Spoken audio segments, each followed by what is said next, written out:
It's a beautiful Thursday evening here at Burlington Athletic Stadium for an all-time rubber match between Burlington and Danville. Welcome into the broadcast booth. I'm Josh Rothert. The Otterbots and Sock Puppets, whatever way you want to look at it, it's a rubber match tonight. The two teams have played 4 times this year, with each side taking 2 games. It's game 3 of the series, with each side taking a game in that sense. And of course, in the all-time series, it's 26-26 all-time. So for just a moment until next week, one of these teams will claim bragging rights, and it's all here live from Burlington Athletic Stadium. Well, for Burlington last night, it was a roller coaster of a game. They led 9-1 after the top of the third inning before watching that lead dwindle until Danville tied it up in the bottom of the ninth inning. Devin Mitchell played the hero with a walk-off in the extra inning to make the Sock Puppets 2-0 this season. And it was the second straight win against Danville this season after a Tuesday doubleheader, which saw Burlington lose Game 1 10-5, but bounce back with their first shutout of the season in a 4-0 win in Game 2. First pitch, starting lineups, national anthem all around the corner. You're listening to the Burlington Sock Puppets.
And the rocket's red flag, belongs bursting in air.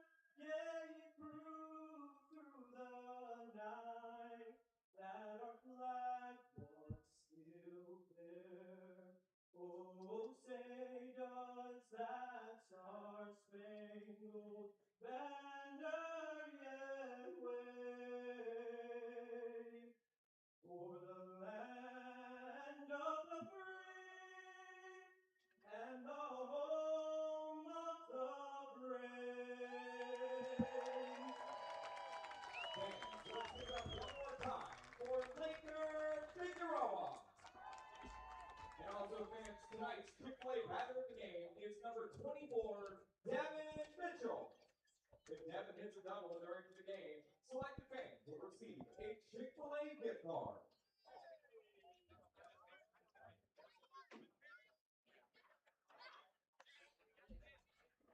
All righty.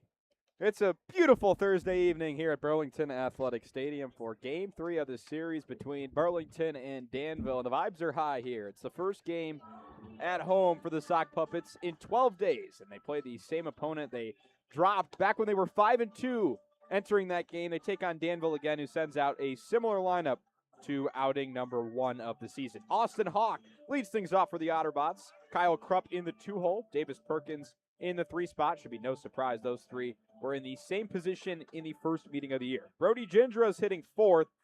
He was lights out last night. He had 6 runs driven in. Maximo Martinez hits 5th. Jordan Jacob in the 6th hole. Danny Perez is catching and hitting 7th. Judson Hartwell hits 8th, and Michael Callahan is in the 9 hole. And Tate Jones on the mound for Burlington, making his second start here at home this season in his 5th appearance of the year. The defense behind Tate Jones, it's Novi at 3rd, Fernandez at short, Kyler Baxter at 2nd, Deacon Pomeroy at 1st. Justin Munoz is behind the plate, and in left field, it's LJ Edwards, Bruce Weish in center, and Devin Mitchell is in right field.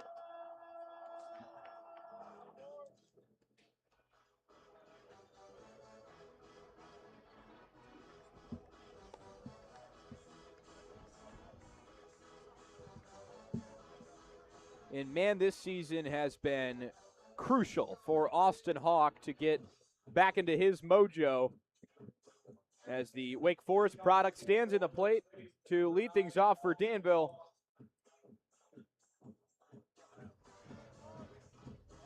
"86 degrees and clear skies here at first pitch, 6:59 p.m. as the train roars in the Burlington background. First pitch from Tate Jones is in there for a strike. First pitch, 6:59.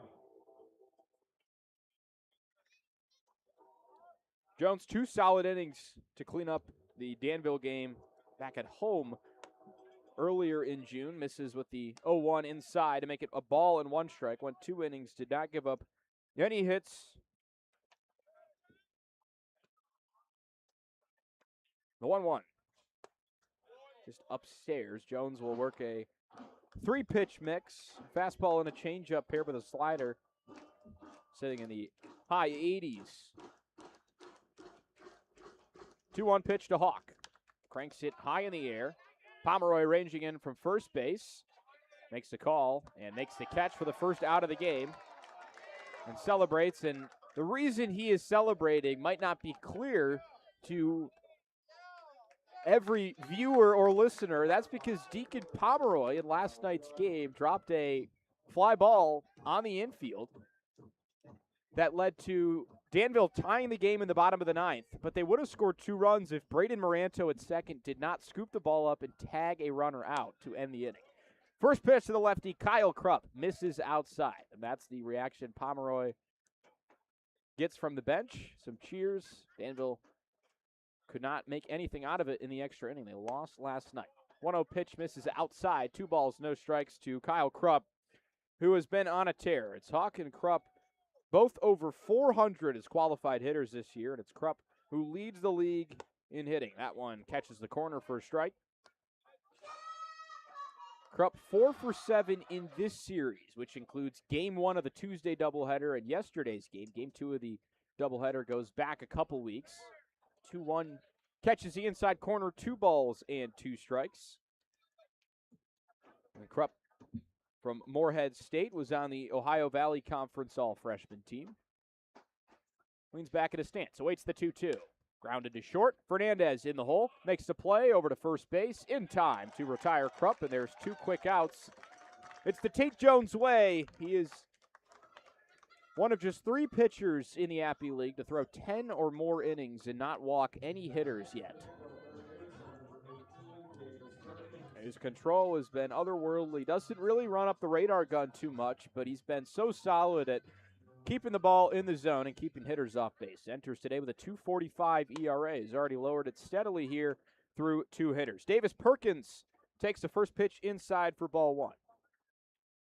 Perkins at 392, and he is on this long road trip for Burlington as the 1-0 from Jones is high and in.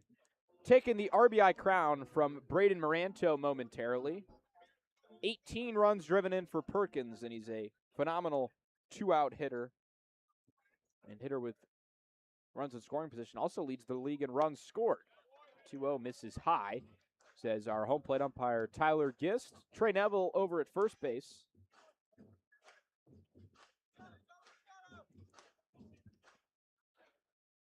So the 3-0. And that is the first walk of the game and the first walk of the season for Tate Jones. So call it another announcer's jinx.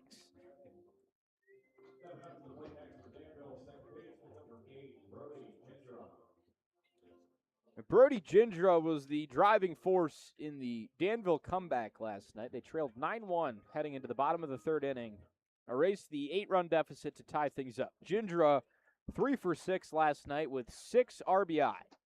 It's the most of any Appy League player in a game this season. Pomeroy's had 2 5 RBI games. First pitch to Gindra is outside. Jones has missed with 5 straight now.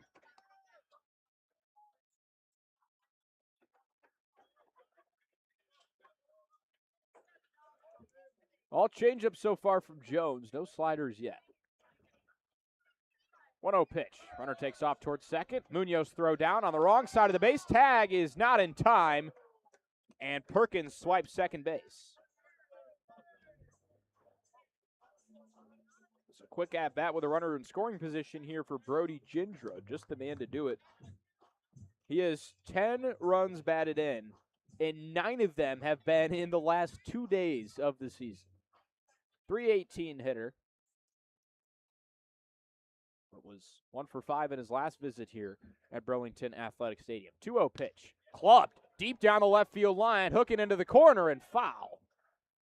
Landed about 20 feet in front of the left field fence, but about 5 feet on the wrong side of the foul line.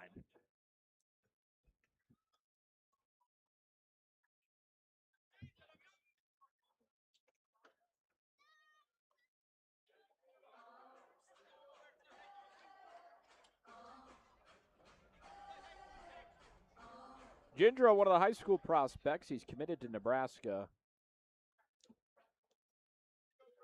Let's see. Elkhorn South product. 419 batting average in his junior year. Won the Nebraska Gatorade Player of the Year 2 seasons ago. Awaits the 2-1 from Jones, who was working from the stretch. Pitch home, doesn't quite catch the corner.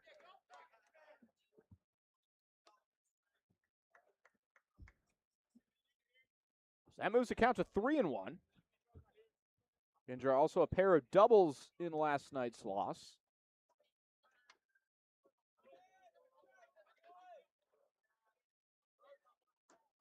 Jones comes set. Pitch clock winds down. Goes into his motion. 3-1 hit hard back up the middle, right at Kyler Baxter, who shuffles, throws to first, and beats Gindra by a step to end the inning. Jones works around a 2-out walk to keep this game scoreless as we head to the bottom of the 1st inning. You're listening to the Burlington Sock Puppets.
Back here for the bottom of the first inning here at Burlington Athletic Stadium. Danville and Burlington tied atop the Appy League East standings, but it's just a one-game lead as the league has continued to grow throughout the years. It seems that this year has been the most fair consumption of rosters that we've seen.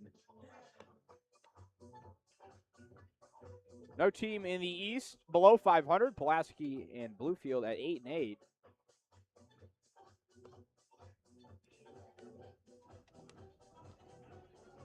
Starting lineup for the Sock Puppets tonight. It's Bryce Clavon, the designated hitter, leading off. Orlando Fernandez hits second. Deacon Pomeroy and Brandon Novi occupy that 3-4 hole. Devin Mitchell is hitting fifth. Bruce Weish hitting sixth. He had a bomb last night, his first of the season. LJ Edwards has finally started to come around. He's got 4 hits in his last 2 games. Justin Munoz is hitting eighth, and Kyler Baxter rounds out the Sock Puppets lineup in the 9-hole. It's the speedy Clavon to lead off the bottom of the first inning. He swung it better this series, 375 in those 2 games that officially count for this series. Just a 573 OPS. If he can get on first, he's basically on third. Leads the league in stolen bases. First pitch home. He's down low for a ball. It's Taylor Waldron, the starter for Danville today. Kid who played 2 years of junior college baseball at John A. Logan in Illinois before making the transfer to Jacksonville State. The 1-0. High and away to Clavon. And Clavon has walked 15 times. That's tied for the second most in the league. Quickly ahead, 2-0 here on Waldron, who works from the windup on the near side of the rubber, closest to his dugout. Gets set. A 2-0. Clavon sends a hard grounder to shortstop. Tough hop for Martinez. Throw over to first base in time, and Clavon is set down.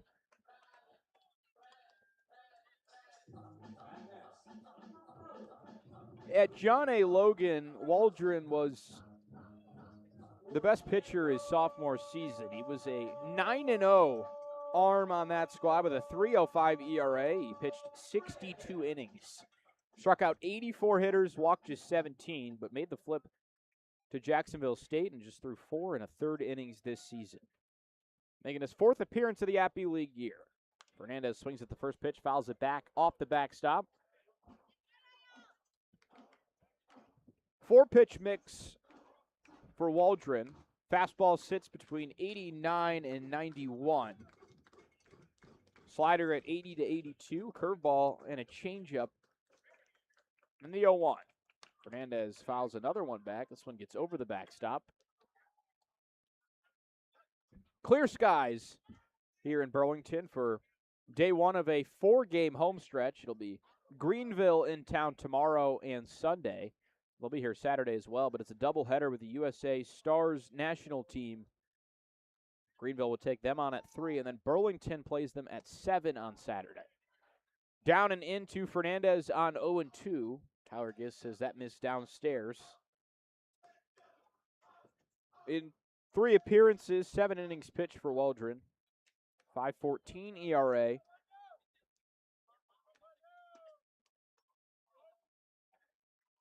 One-two pitch. Outside again. So 2 misses makes it 2-2 to Fernandez. Fernandez has also had a little bit of a slow start to this season. He had the 0-for-18 stretch to begin the year. He's hitting just 178 as the 2-hitter. 2-2 pitch. Outside again. Fernandez works the count full. It's 3-2.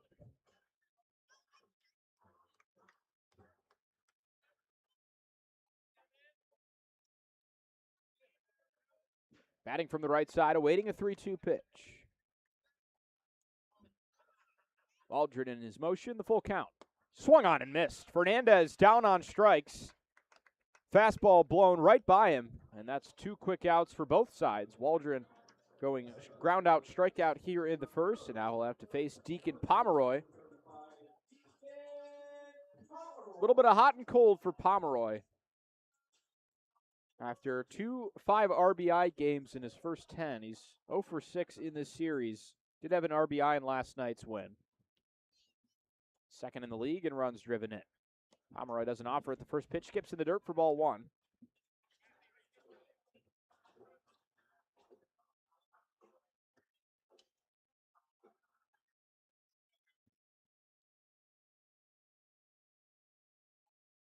.857 OPS for the Oklahoma State product. 1-0 pitch.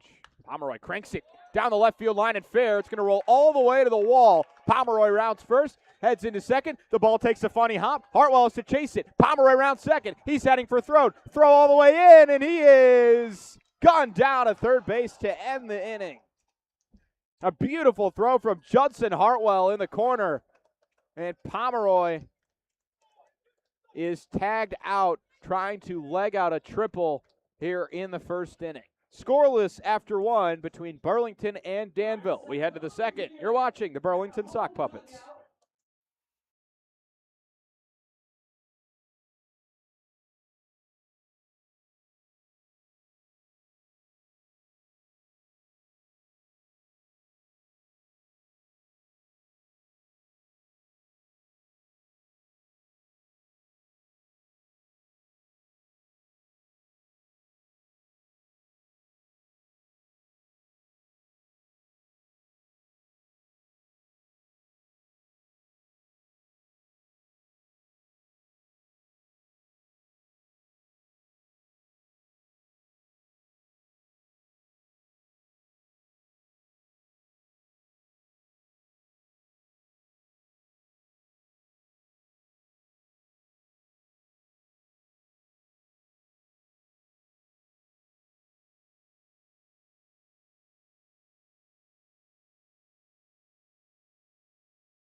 To the second inning we go, and it's the USC hitter Maximo Martinez to lead off the second inning for Danville, followed by Jordan Jacob and Danny Perez.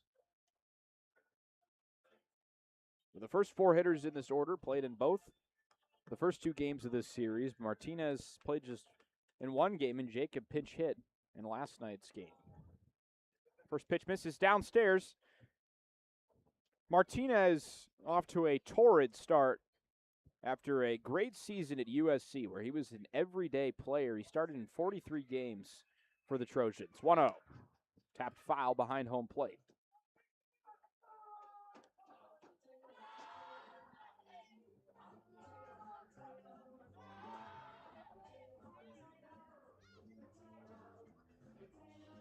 Hit .252 with 3 bombs at Southern California. 1-1. Martinez fouls it again. He's out in front. Jones, a lot of spin in the early going.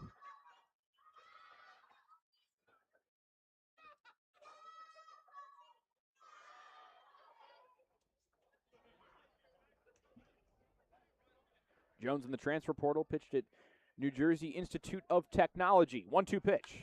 Sent into center field. Weish has a tough read, and it bounces a few feet in front of him, and Weish kind of an instinct to go first step back there, and it drops just in front of him for a single. And Martinez has the first hit of the game for Danville.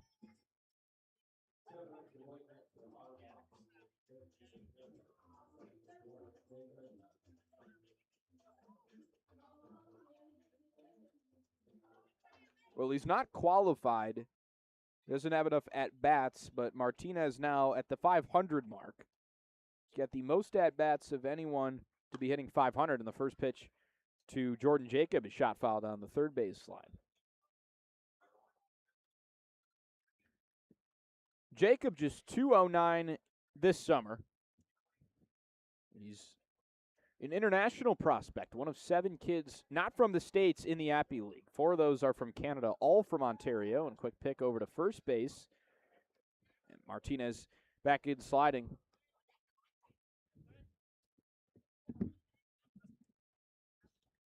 Jones forced to the stretch here with no one out in the second. 0-1 misses inside. Jacob from Maple, Ontario, but he played his freshman year at Pittsburgh. Did not see game action. One of two Panthers on this team, along with Ben Asmussen. 1-1 pitch is sent softly in the air. Baxter ranging in from second, makes the catch, fakes the throw to first base. First out is retired. Jacob down.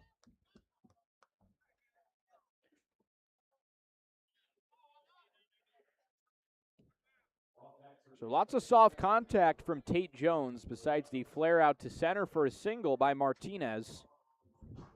He's got a pair of weak air outs and a pair of ground balls. In stands Danny Perez, 152 hitter. An 0 for 2 in this series. 0-0 pitch. Missed inside to Perez. The catcher at Stetson from Hialeah, Florida. Redshirt sophomore saw more action in his redshirt freshman year at Stetson after redshirting at the University of New Orleans. 1-0 pitch. Missed inside again. I guess kind of squeezing that zone a little bit here in the early going.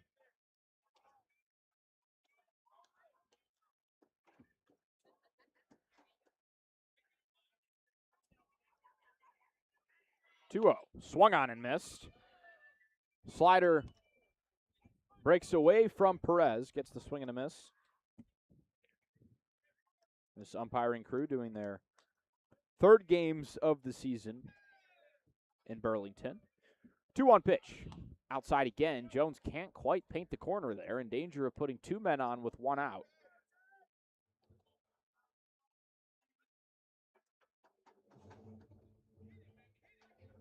Jacob, not a hitter that walks too much. In 44 at-bats, just 3 walks to go with it. 3-1. Grounded to third. In play for Novi. Makes the play. Hard throw across the diamond is in time.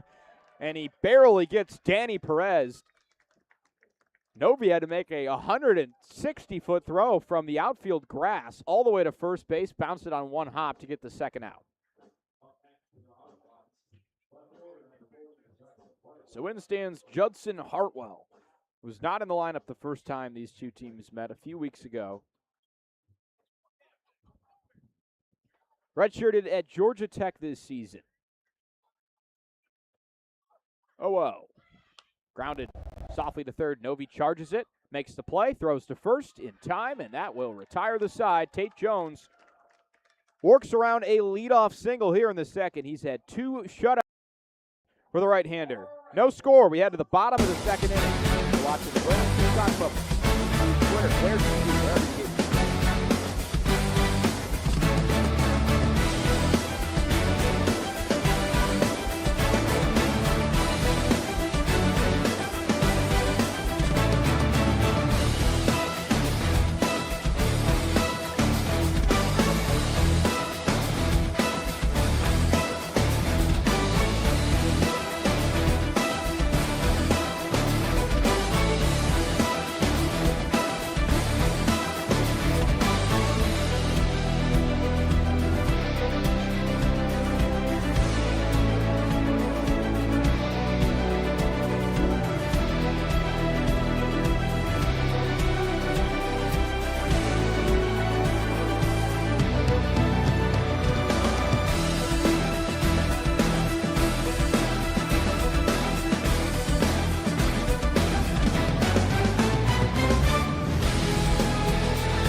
bottom of 2, Brandon Novi, the leadoff man for Burlington. And the outfield takes a few steps back. One of the league's best power hitters steps in for his first appearance of tonight. Waldron's first offering home is a slider that can't quite bend back into the zone. 1 ball, no strikes. Novi in a 3-way tie atop the league. 5 home runs for himself, Gunnar Skelton, and Jackson Geiger, latter 2 of which play for Johnson City. So quite the combo over there. 1-0 is fouled back to make it 1-1. Novi 2 for 4 last night, drove in 3 runs.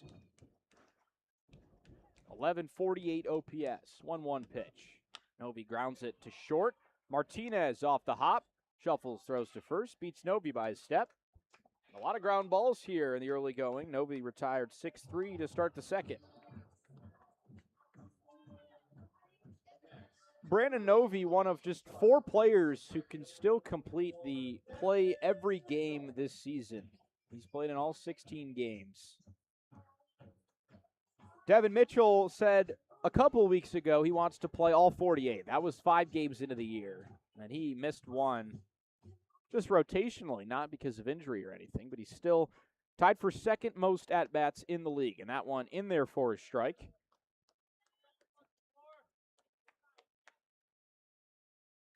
His 61st at-bat would move him back into a tie for first place. The 0-1. Mitchell sends it high and foul over the first base side. The hero in last night's game, with runners on, clubbed a ball deep to left center field for a double and scored the game's winning run to move Burlington to 2-0 in the extra inning games this year. Awaits the 0-2 from Waldron. Pitch home. Swung on and missed. Mitchell went fishing, and that's 2 outs now and 2 strikeouts for Taylor Waldron.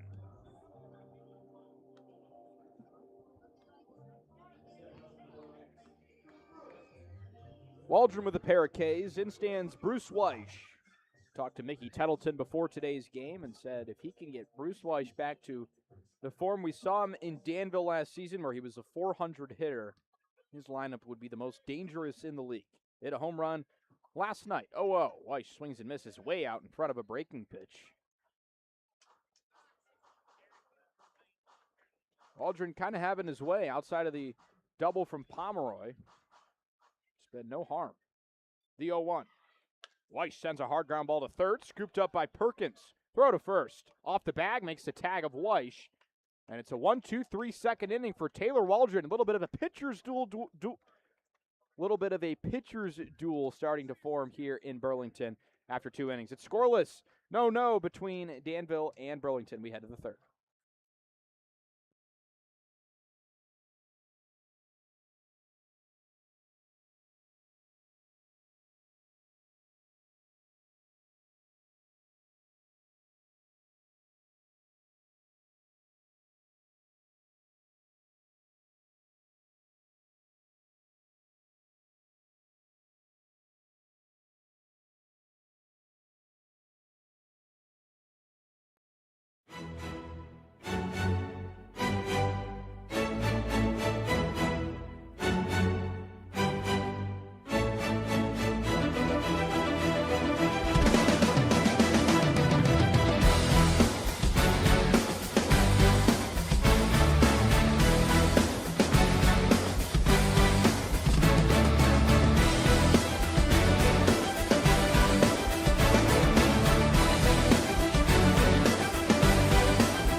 All right.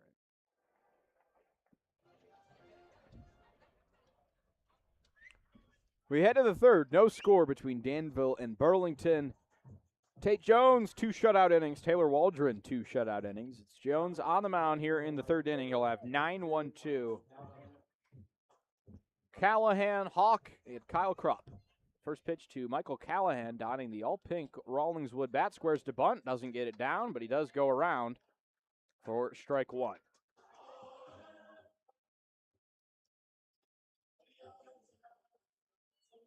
Jones pretty efficient through 2 innings. 31 pitches, no strikeouts. 0-1 in there for strike 2. And Jones at his best when he's in his windup and can really not worry about anything else. He's so in control. His motion so fluid, so quick, home to the batter. The 0-2 to Callahan. Swung on and miss. Slider outside. Got him to chase. And Tate Jones picks up his first K of the game. We'll head back to the top of the order.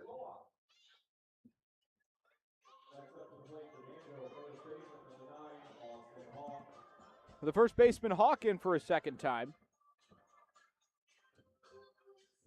And if it was Brody Gindra that drove in the 6 runs yesterday, someone's got to score him, and it was Austin Hawk who scored 4 times. Fouls the first pitch off his foot. I mentioned Hawk trying to get back to that form that we have been used to seeing him dominate collegiately at. He was a .303 hitter at Wake Forest in his sophomore year. He hit 10 bombs for the Demon Deacons, but this year with injury, batted just 18 times. 0-1 inside to Hawk. It has been so great seeing him get back to that level that we're used to seeing him at. He's a top 3 hitter in the league in batting average, .448. Swings and misses. And Tate Jones really working the off speed now.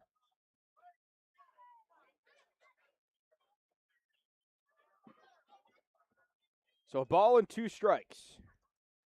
Jones crouches, goes home. Grounded down the third baseline, foul. And into the bullpen.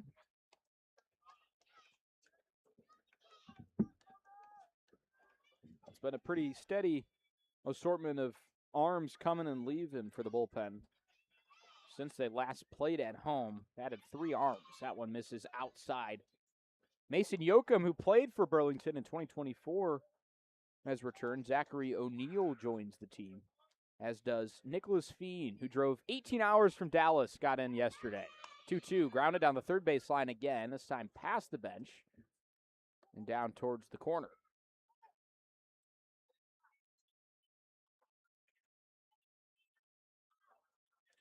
It's been a trio of departures this week as well. Austin Dean left last week, as did Tucker Holland. That one misses. No, swung on and missed. Second strikeout in a row for Tate Jones. Gets the K on Austin Hawk for back-to-back punch-outs. And now 2 quick outs here in this third inning.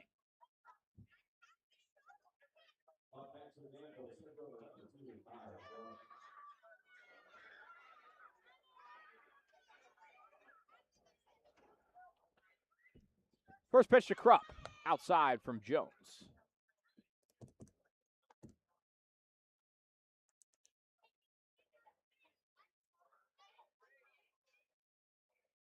Just a walk in the first and a single in the second. 1-0 pitch.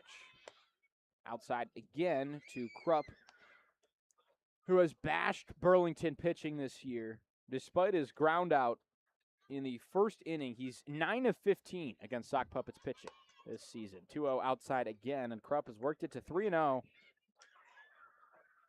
Trying to put a man on in all 3 frames so far for Danville.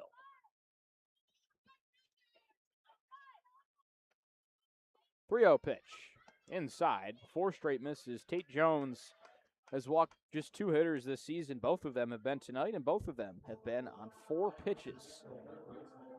And the other man he walked, Davis Perkins, trots into the box. Inscribed something in the dirt before adjusting his gloves. That's his helmet and gets in the box. Walked and stole second in the first inning. 2 for 2 yesterday, drove in a pair of runs, scored a pair of runs. Perkins swings at the first pitch, dips down to get that one, fouls it out of play.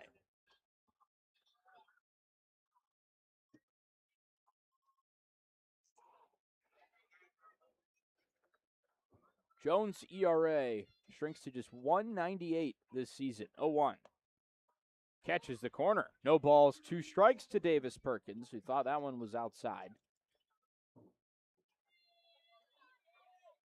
Hasn't been a true power hitter to show off in this Danville order yet. There's a group of people with 1 home run each. Perkins in that group. Runner takes off towards second. Krupp will have to retreat to first as that one ends up foul in front of the Burlington dugout.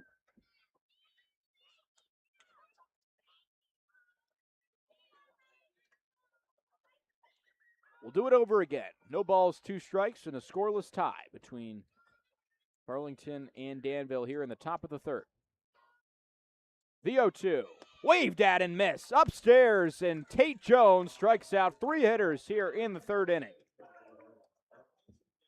Callahan swinging on a slider. Hawk swinging on a changeup. And Davis Perkins of the upstairs heat. It's 0-0 as we head to the bottom of the third. You're listening to the Burlington Sock Puppets.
Sixth home game of the season for Burlington, and none of which have made it into the second inning without a run. There's been a run scored in the first inning in the previous 5 games, but not tonight.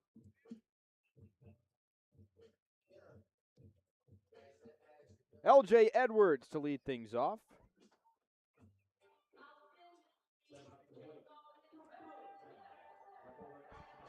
Edwards ice cold to start the season, but he has really turned it on as of late. He's 4 for 8 in this series, which has ballooned his average up to 188. He was hitting in the low double digits. First pitch to Edwards. Swings and misses at the first offering.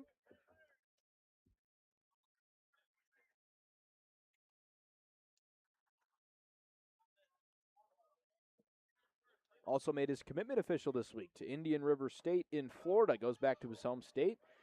The 0-1 in there for strike 2. And so Jones has been really efficient, but Taylor Waldron has been just better. 18 pitches to get through 2 innings. The 0-2 to Edwards. Swung on and lifted in the air and foul. Jumped over the backstop here at the ballpark. Edwards at 188, 476 OPS. He's got 4 hits in this series, playing left field tonight. 0-2 home. Outside. Edwards did not chase it.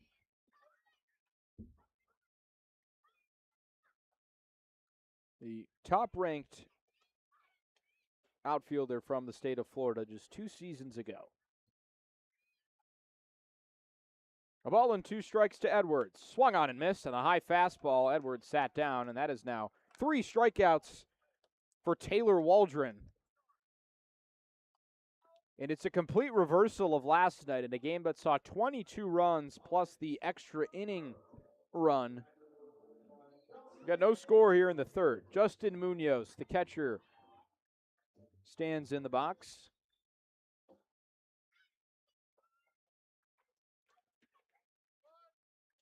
First pitch to Munoz, grounded in between third and short. Charging is Perkins, throws across the diamond and beats Munoz by a few steps.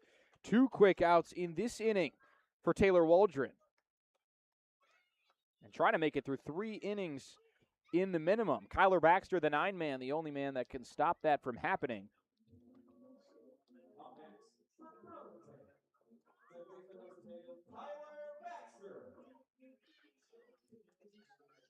Playing second base tonight. Only player on this team to start in 5 different positions this year. Baxter awaits the first pitch. Home from Waldron. Lifted high in the air down the left field line and slicing foul out of play.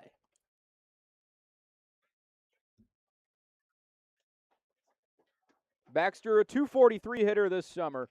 He's 1 for 3 in the series against Danville. The switch hitter will work from both sides of the plate. Has got most of his at-bats from the left side. Down and into Baxter. Makes the count even at 1-1.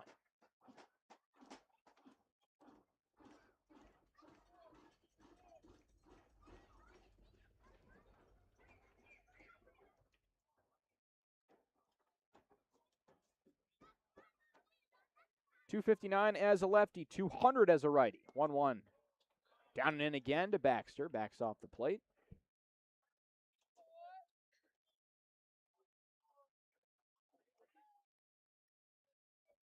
And is batted from the left side in 27 of his 37 at-bats. Trent holds true tonight. 2 balls, 1 strike. Baxter lines one on the ground towards short. Backhand play for Martinez. Throw across the diamond and a scoop at first base by Austin Hawk to end the inning. And Taylor Waldron continues to impress tonight. It's taken him just 29 pitches to get through 3 shutout innings, and we remain tied at 0. We head to the 4th here at Burlington Athletic Stadium.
The Otterbots and Sock Puppets playing for the 5th time this season.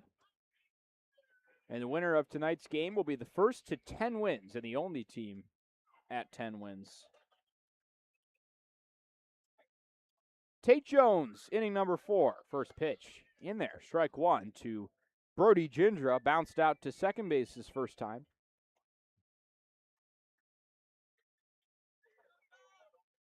From Omaha, Nebraska, the 0-1. Gindra swings and misses again. That one in the dirt. Jones getting a lot of swing and misses here in the last 2 innings.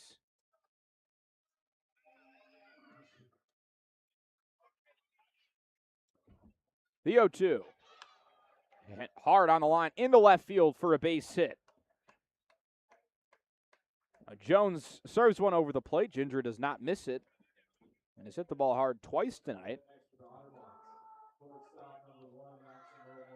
That one just right in the center. You got a 9-box strike zone. That one was dead center.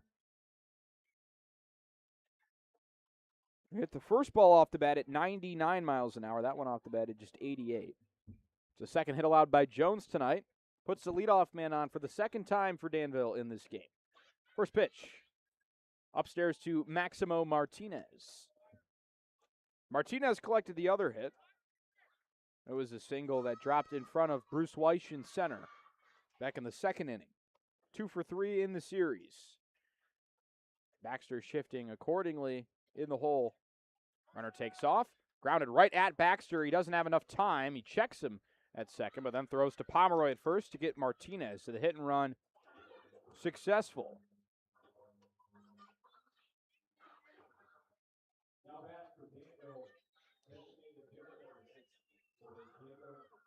In stands Jordan Jacob.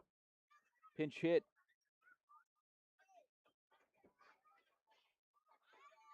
In the game on Tuesday, went 0 for 1. First pitch home. High and away. Jones coming downhill harder now. Gives a little bit of a grunt after that last release. Baxter holds the runner at second. 1-0 to Jacob. Outside again. 2 balls and no strikes.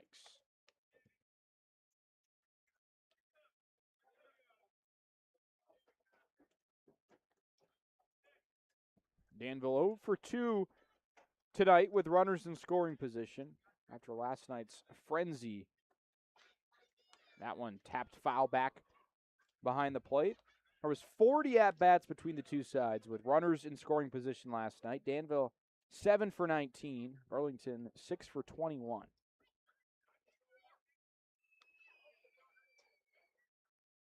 Jacob used in the bench in both of the games in this series as a pinch runner in one, a pinch hitter in the other. 2-1. Sticks a changeup on the outside corner. It's 2-2.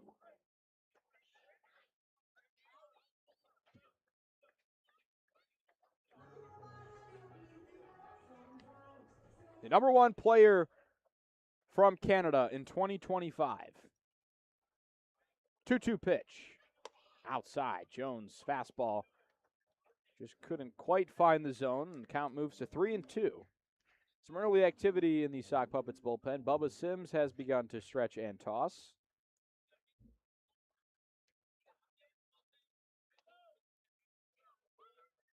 Three-two.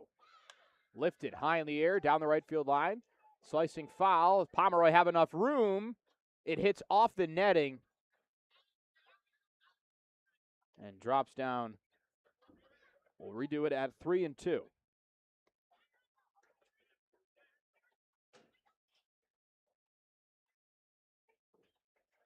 Jacob touches his toes. Gets back in the box. It's Ginger leading off a second, trying to plate the game's first run. Scoreless here in the 4th inning. Jones pitch home. Lifted high in the air, left center field. That one has a chance. Back towards the wall. Edwards looks up, and it's over the fence. A home run. Jordan Jacob with a 2-run blast, and Danville strikes first here in Burlington. It's 2-0. His second home run of the season gives the Otterbots the lead.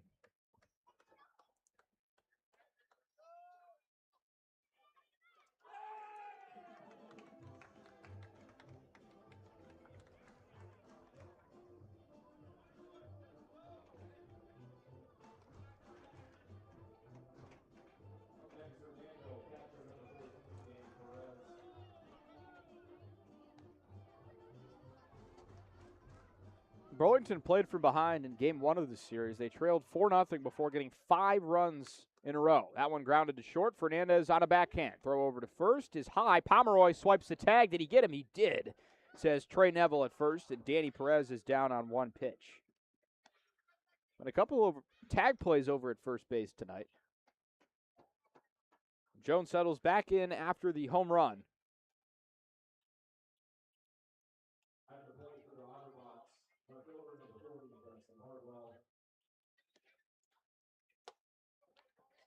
First pitch to Judson Hartwell misses outside. For Jones, that is the first home run he's surrendered this season.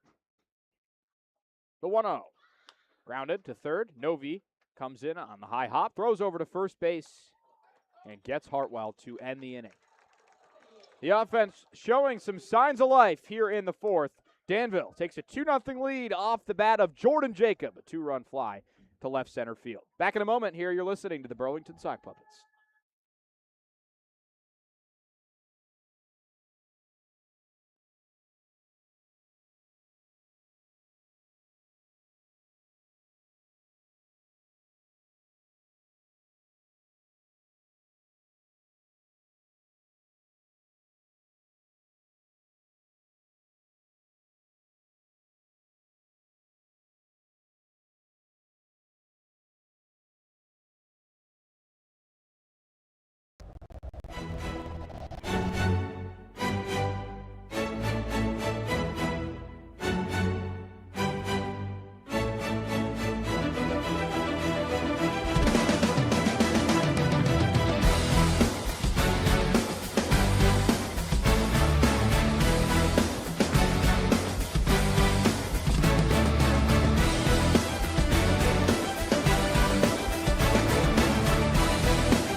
Josh Rother, welcome you back to Burlington Athletic Stadium here in the bottom of the fourth inning. Danville taking a 2-run lead in the top half of the inning. Jordan Jacobs' home run, his second of the season, gives the Otterbots a 2-run lead, trying to grab a series win. And the first pitch to Bryce Clavon is not offered at, but it's in there for strike one. And for Mickey Tettleton's group, they hold first place in the Appy League right now, tied with Danville in the East. They have not won a series since the opening one of the season. It was a sweep of Kingsport. Clavon eyes that one outside for ball one. It was a split with Pulaski, a split with Elizabethton, and then a split with Danville. 1-1. Swung on and missed again. That was before they split with Elizabethton again, before going to Johnson City and losing 2 out of 3. The last game on Sunday coming on a walk-off. A ball and 2 strikes to Clavon. Pitch home from Waldron. Swung on and missed. Waldron lets out a yell as he paces around the mound for his 4th strikeout of the game. And he's worked the minimum through 10 hitters.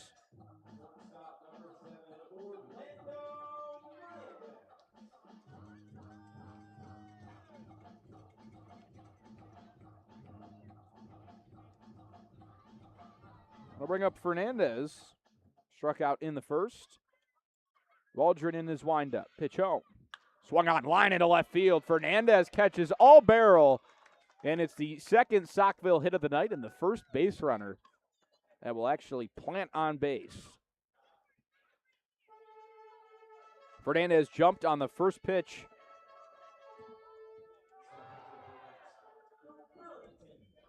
First baseman number 35, DK Pomeroy.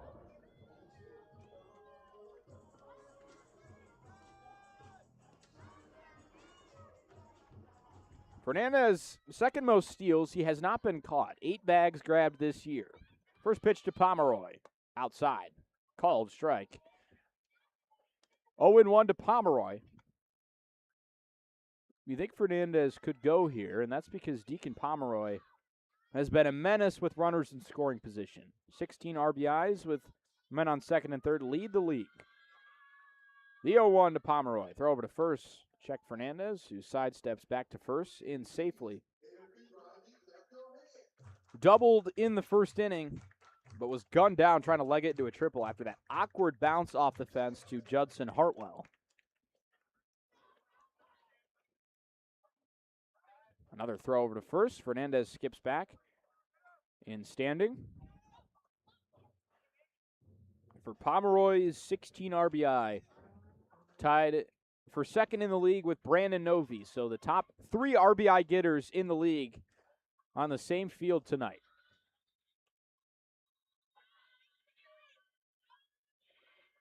Waldron out of the stretch for the first time tonight, and he's a little uncomfortable. He wants to go over to first for a third time. Draws a little bit of booing and jeering from the first base side of this crowd. There's no limitation to pickoff attempts. We've seen as many as 5 or 6 in one at-bat when Bryce Clavon was at first earlier this year. 0-1. Pomeroy swings through it. Gets a tip, but it's strike 2.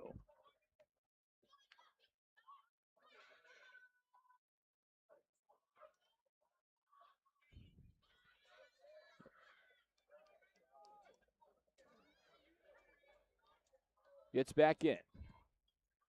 No balls and 2 strike to count to Pomeroy. Pitch home. Outside. Good block by the catcher Perez to hold that one in play. Not wanting Fernandez to get second easily, but he could be on the move here. Burlington has showed a willingness to run on the bases. The top 2 stolen bag teams in the league meeting tonight.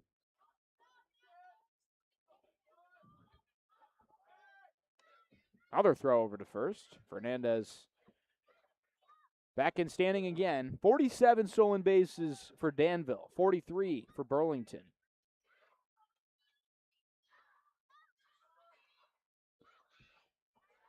Waldron's 1-2. Another throw to first. And Fernandez is barely 4 feet off the base right now. Pomeroy wants to hit, Fernandez wants to run, and Waldron wants to play this game at his pace. Fernandez inching, takes off towards second. Pomeroy hammers it into the left center field gap. Could be trouble. Krupp runs over, and it's caught by the left fielder, Hartwell, who ran in front of him. Fernandez races back towards first. That one hung up in the air for a little too long and gave Hartwell a chance to go get it. The 2 outfielders high five as they brush past each other. It's the second out of the inning. So deep out for Pomeroy, something we are accustomed to seeing this year. He just got underneath that ball.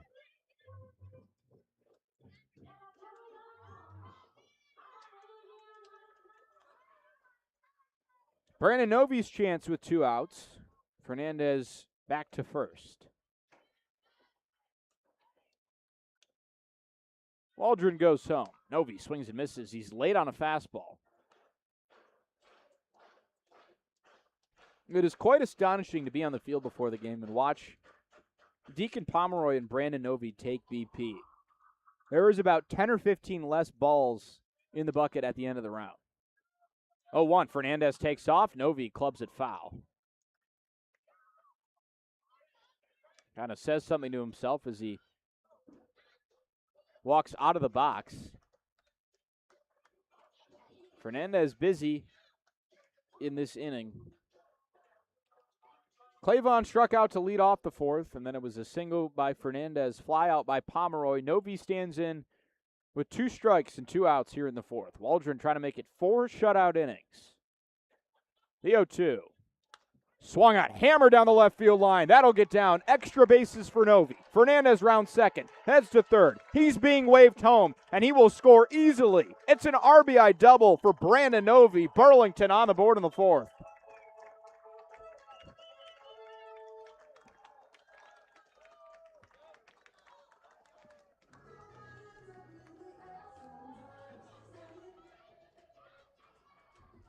Well, an 0-2 changeup on the inner half of the plate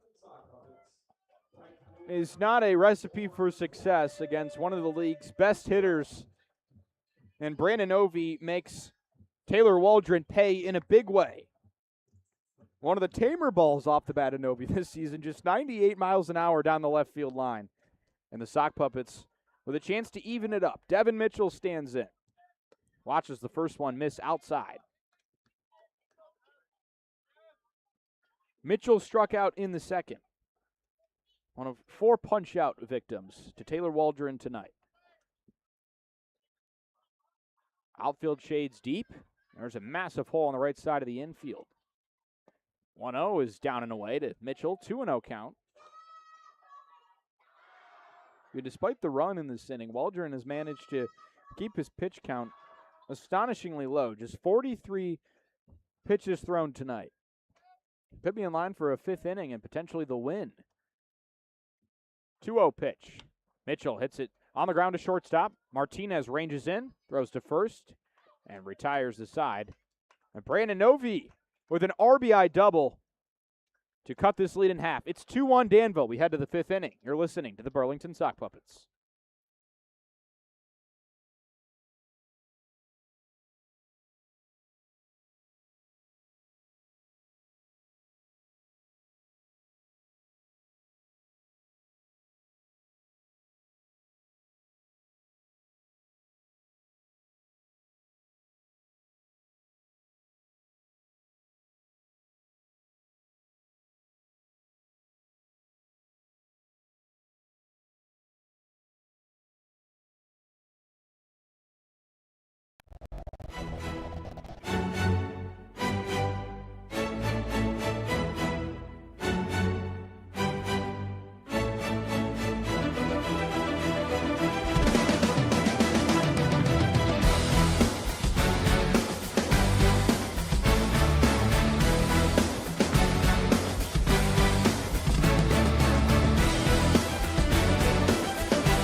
Back in Saukville for inning number 5, and it's Tate Jones who gets the ball in the 5th inning.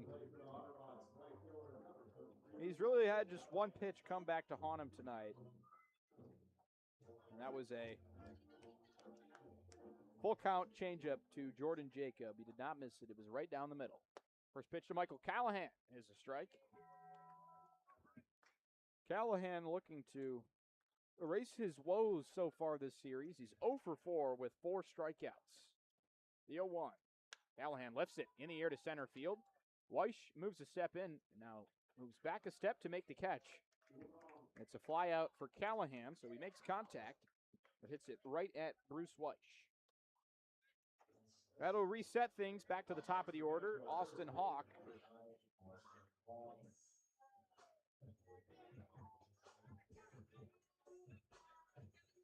Well, there's been just 2 pitchers this season to eclipse the 70 pitch mark. Normally it's about 60 to 65 for starters. Pitch cap for pitching coach Dave Schmidt. And that pitch is skied in the air, and Pomeroy ranging in foul territory to make the quick catch. Tate Jones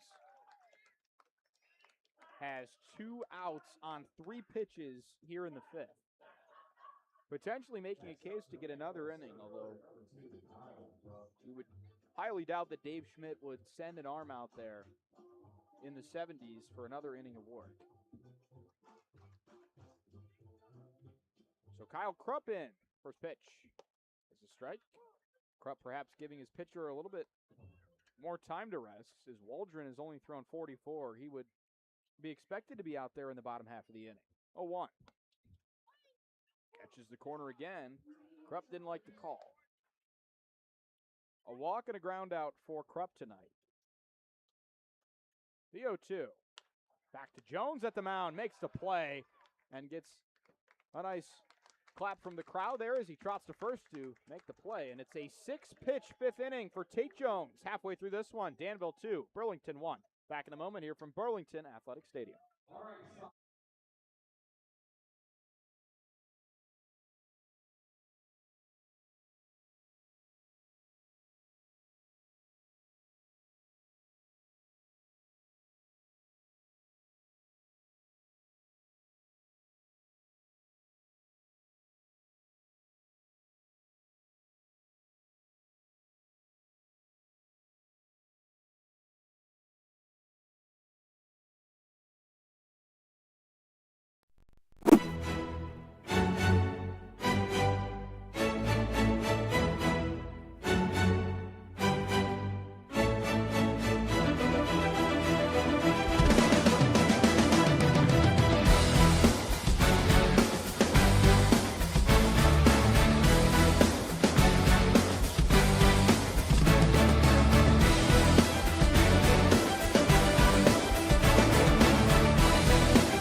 We head to the fifth inning. Bruce Weish in to lead things off here in the bottom half for Burlington. Grounded out in the second inning in his first at-bat. Oh, whoa. Weish hammers it in between third and short. Backhand by Martinez. Throw across the diamond is a couple hops too short. Weish beats out a single on the infield, and that makes it a 4-game hitting streak for Bruce Weish.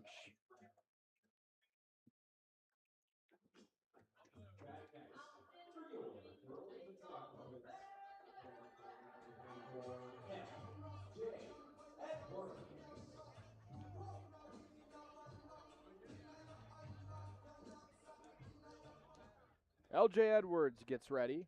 The leadoff man on for Burlington for the first time tonight. A team that hits nearly 300 to lead off the inning and is an OBP that leads the league in the 450s.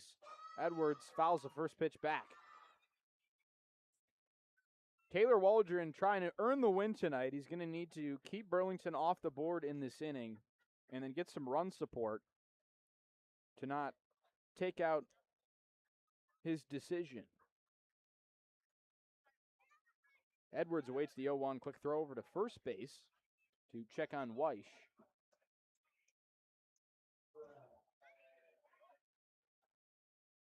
Weish, 2 steals on 2 attempts this season. Leads off of first. Edwards swings and misses at the 0-1, make it 0-2. Edwards struck out in the third inning. He's been surging hot in this series, though. 4 hits in the 2+ games.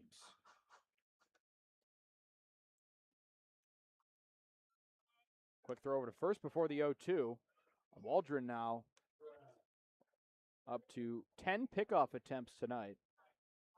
And that's just to Fernandez and Weish.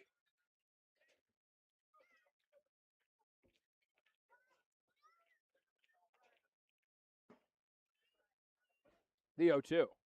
Edwards taps it foul.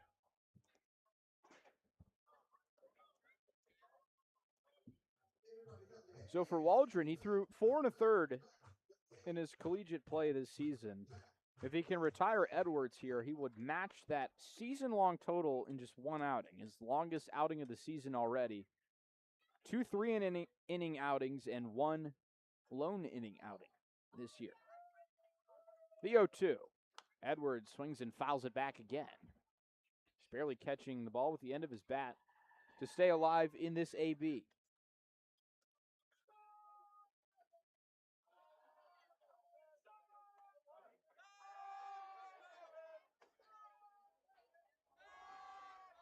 Waldron from the stretch. Comes set. Slightly offsets his feet. And the 0-2. Edwards grounds it softly. The pitcher Waldron thought about a throw to second, but instead shovels it underhand to Hawk at first for the first out of the inning. Edwards moves up the runner. So Weiss stands in scoring position, and Justin Munoz will stand in.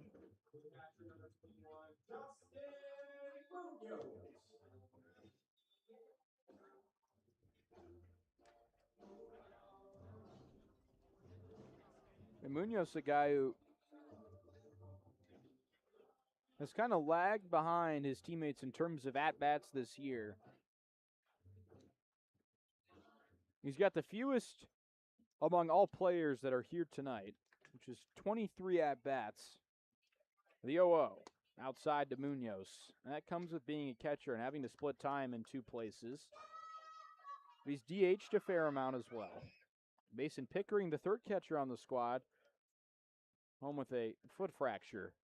Will not return this season, but he was in the dugout last night to cheer on the team in Danville. 1-0 pitch. Swing and a miss. Hard cut at a fastball from Munoz. And Waldron will run it up there in the low 90s. That one coming in at 90.1 miles an hour. Just barely off the corner. A ball and a strike. Munoz watches it outside. Perez trying to bring it back into the zone.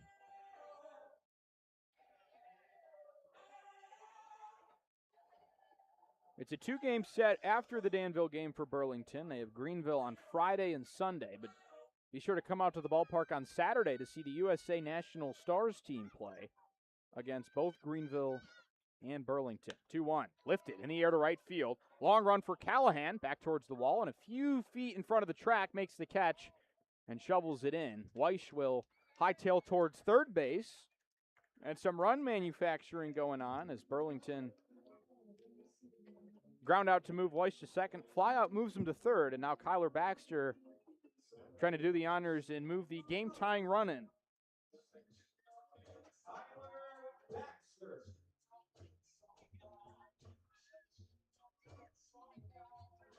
.237 this summer for Baxter. Hitting from the left side against the righty Waldron. 2 outs here in the fifth. The pitch home is low. Called strike. Burlington trailing Danville 2-1 here in the fifth inning. That hit the Otterbots. 4 hits to 3.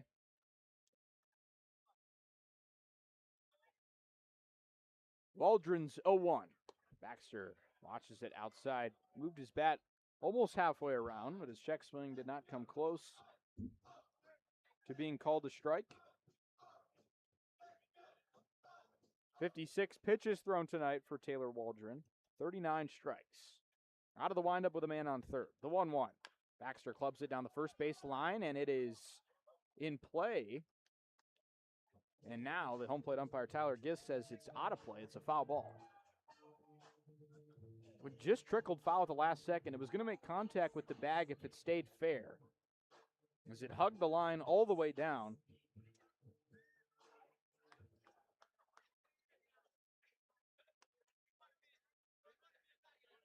Exciting week for the Appy League. The Appalachian League Select Team will be unveiled at noon tomorrow. Representatives from all 8 teams. They will play in a showcase game against the U.S. national team in a few weeks. The 1-2. Up high to Baxter. 2 balls and 2 strikes.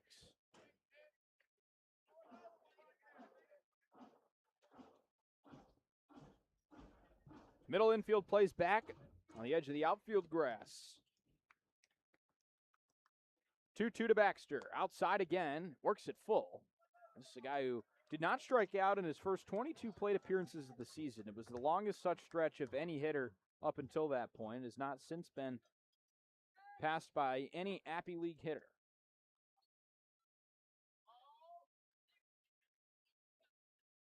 Full count to Baxter.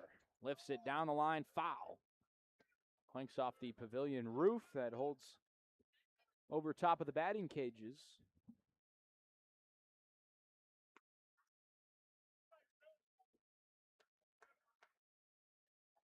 Well, the Sock Puppets lead the league in walks on the offensive side. And Baxter, one of 7 to already walk double-digit times. 3-2 pitch. Baxter swings and grounds it towards second. Gindra makes the play over to first base. And Taylor Waldron strands Bruce Weish at third base, keeps this game 2-1, possibly in line for the win. We've played 5 here in Burlington. Danville 2, Burlington 1. Back in a moment for the top of the 6th inning.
As the sun sneaks past the clouds and the lights not turned on yet, but they'll be on very shortly.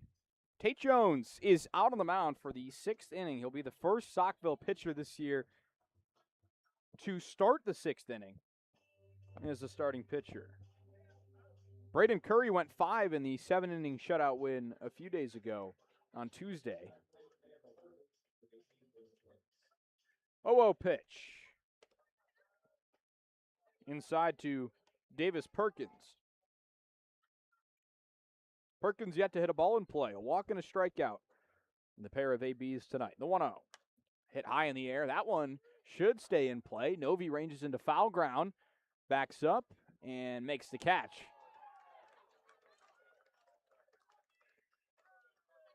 So Tate Jones is now retired the last 5 hitters on 9 pitches.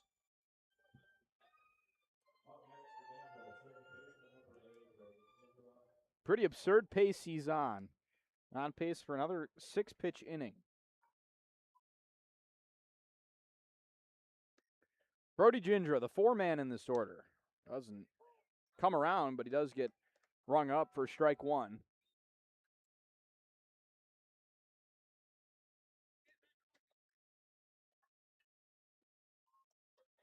Oh, 1 pitch.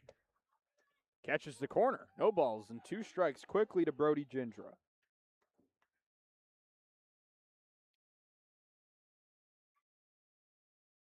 Awaiting the 0-2. Jones goes home. Lifted high in the air down the right field line. And slicing foul. So he won't have a 6-pitch inning. Still uber efficient from Jones. 1 ball and 4 strikes in 5 pitches here in the 6th. The 0-2. Tapped foul behind home plate. We'll do another 0-2. Gindra singled and scored in the 4th inning. Grounded out back in the 1st inning. He pitches, 5 for 9 in the series. The 0-2. Lifted in the air down the right field line, and it's going to get out of play again. Pomeroy giving chase towards it, but it lands just in front of the first base grandstand. It's a ball for one of the players in yellow jerseys that are here at the field tonight. 2-1 the score here in the 6th. Tate Jones trying to solve the Brody Gindra puzzle here. Shakes, and now comes set. The 0-2. Another one sent high in the air and out of play. And this one into the bleachers and caught on the bounce by a fan in a red shirt. As the foul ball wars continue, it's 4 straight.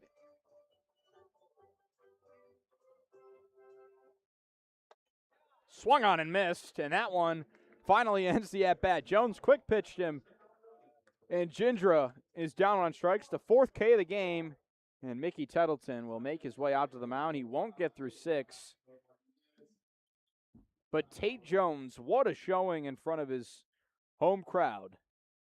5 2/3 innings pitched, 3 hits, 2 runs, both of which came on that home run in the 4th.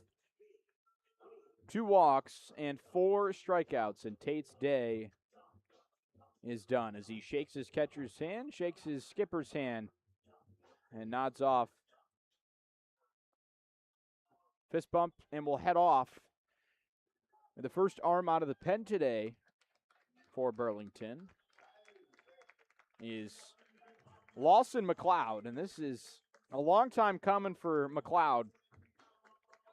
It's his first appearance in 20 days.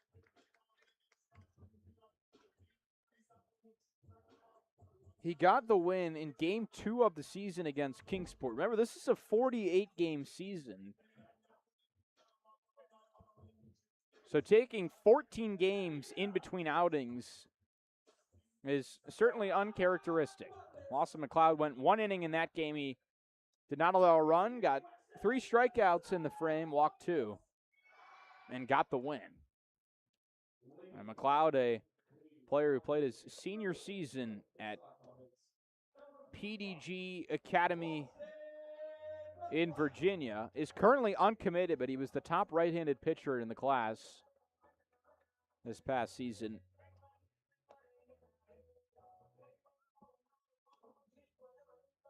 And the velo is a thing to behold. McLeod can really get it up there in the mid-90s.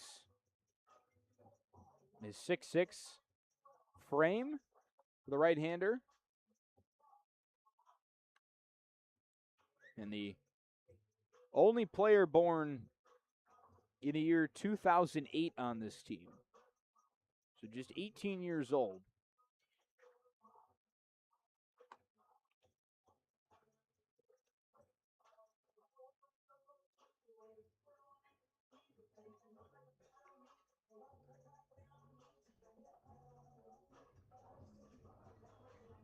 Looking to add style, comfort, and protection to your home, business, or vehicle? Sun-Tamer's Window Tinting has you covered. Their professional window tinting helps block harmful UV rays, improve energy efficiency, and enhance the look of any space. They also offer clean paint protection film to preserve your vehicle's finish and custom wraps for a bold new look without affecting resale value. When quality matters, trust the experts at Sun-Tamer's Window Tinting. Maximo Martinez is the first batter that Lawson McLeod gets out of the bullpen today. And just barely into the second hour of play here at the ballpark. It's 2-1 here in the 6th inning. Danville with the lead. McLeod out of the windup, and his first pitch home is swung on and missed. Hard fastball from Lawson McLeod. His first pitch since June 5th.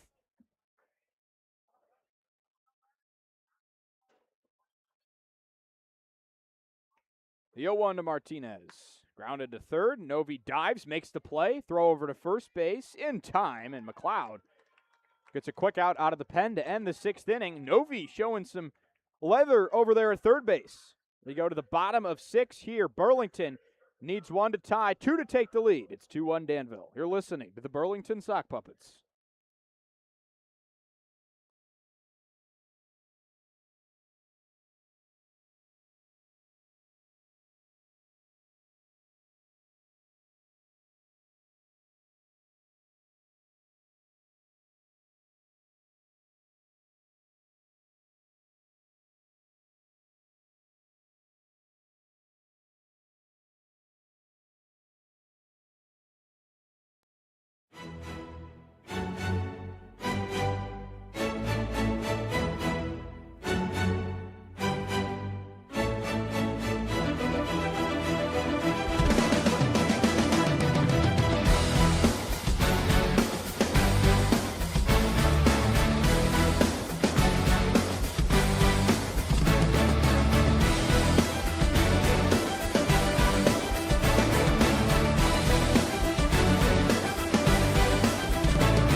Well, it was the bottom of the 6th inning that officially marked the switch in last night's 11-11 win for Burlington in extra innings. They don't score the extra innings. For some reason, I can't figure it out why those stats don't count, as the home team has the option to pick whether they want to hit or pitch in the inning.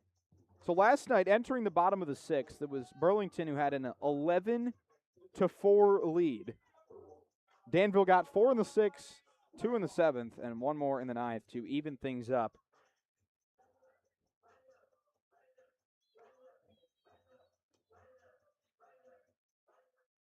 Bryce Clavon leading off for the 3rd time tonight, and he faces the same man, Taylor Waldron, out for his 6th inning of work. First pitch outside to Clavon. The lights here now on at Burlington Athletic Stadium. And Mark Martinez trying to one-up Mickey Tettleton in the other dugout and say, your starting guy can go 5 2/3. I'll try 6 innings for Taylor Waldron. Clavon swings and fouls the first pitch back. Well, as you get deeper into the season, the guys typically can go for more extended innings, but it's more of a pitch count thing. And Waldron has shown no signs of weakness in his pitch count today. 1-1 to Clavon. Outside. 2 balls, 1 strike. He's thrown just 64 pitches to get through 5+ innings. Clavon trying to test that. 2-1 pitch. Inside to Clavon. Kind of jammed his hands there. He pulled him back towards his chest. Count moves to 3-1. Clavon 0 for 2 tonight. It is such a threat on the bases that it's imperative to not walk him, although he walks the 2nd most rate of anyone in the league. 3-1. Inside. Clavon turned away from it. He would have gotten hit otherwise. And he will not expend his energy as he jogs down to first base, but it's almost certain that if Bryce Clavon's on first, he's going to steal. And this creates an interesting dynamic when you have a guy in Taylor Waldron who's picked off 9 or 10 times to first base tonight. It could not even matter, as it's like the pitching coach for Danville, Kyle Davis, will walk out to the mound. Arm beginning to loosen in the Danville pen is Cole Miller. He pitched the last time Danville and Burlington played here.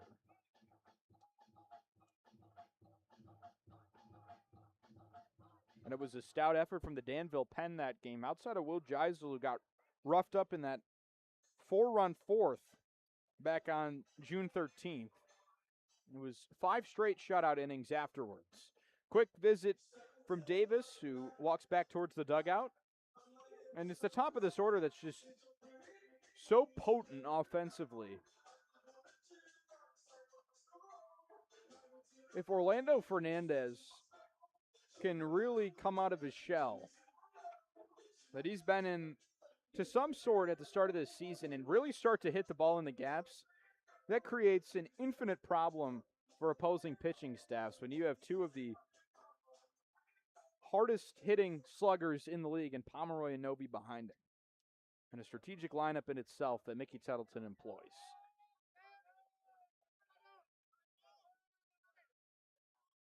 Waldron wants to go over to first to check on Clavon. Not the only time he will do that, unless Clavon gives him no choice and steals second here on the first offering home, which is certainly possible. 18 stolen bases for Clavon at first. Waldron comes set in the stretch. Fernandez awaits the 0-0. Pitch home, lifted in the air. And getting out of ground here is the catcher, Perez. That one lands in the stands.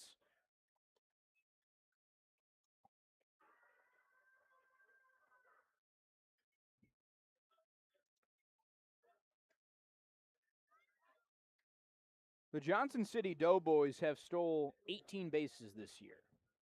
Bryce Clavon has stole 18 bases this year. He's only been caught twice. And he leads off of first here in the 6th inning. Danville leads 2-1 over Burlington. 0-1 count to Fernandez.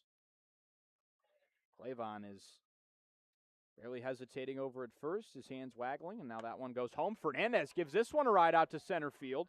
Krupp backtracks towards it. Underneath it, Clavon is going to tag towards second. He's going all the way, slides into second, and Bryce Clavon tags up from first base. It's a productive out otherwise. Fernandez launched it towards center, and Clavon didn't even think twice. He headed immediately back to first base, and it was a little bit of a hesitation at first, and he's still in safely with ease at second. So Deacon Pomeroy now will bat with a runner in scoring position and one out here in the sixth.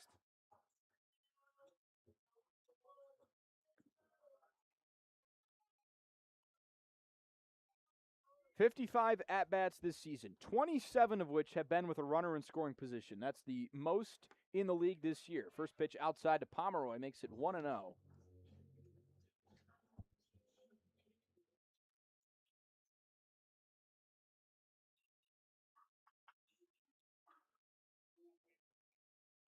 Pomeroy trying to even this game up at 2. Waldron out of the stretch. Clavon thought about stealing. He fakes it. Pomeroy watches that one. It's a ball and a strike.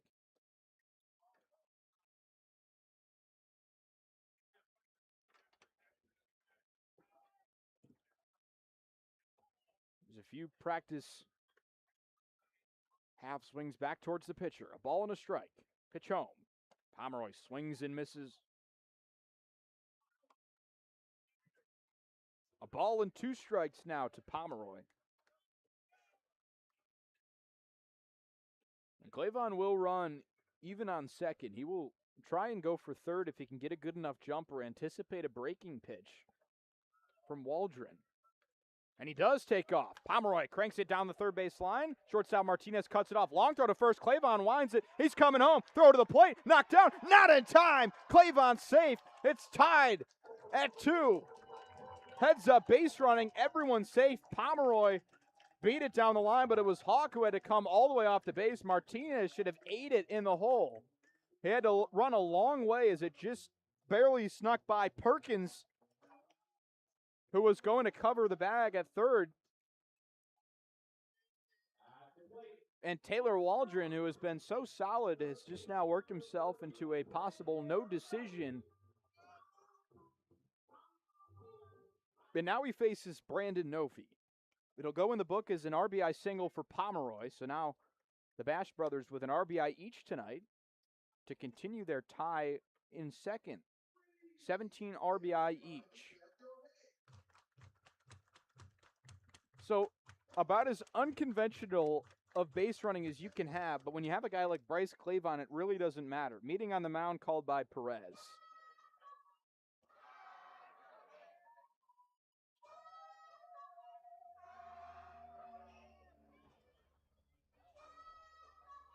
Bryce Clavon gets to second, tagging up on a ball hit to center field, and then gets home on a hit and run where he's stealing third, and Martinez probably needs to eat that ball at shortstop.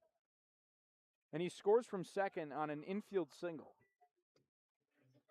Well, you've seen teams in college baseball bunt hit and run runners from first to third. There was a close play at the plate. If Perez can catch that cleanly, there's a chance that Hawk throws him out at home. 1-0 to Novi. Waldron eyes Pomeroy at first. Throws home. Novi watches it in there for a strike.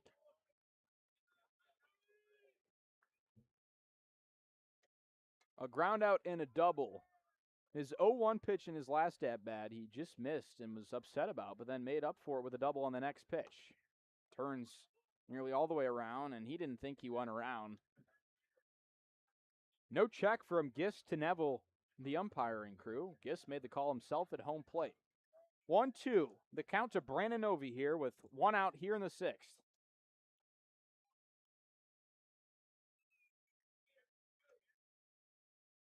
Waldron's delivery. Novi watches it outside.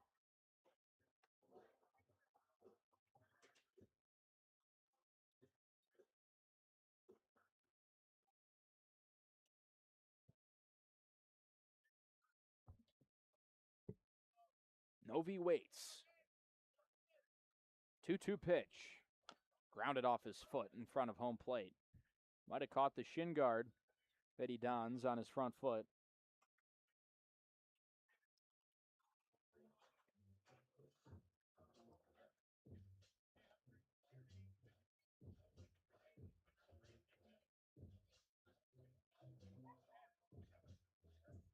You can kind of feel the tension in this building starting to brew as this at-bat draws on.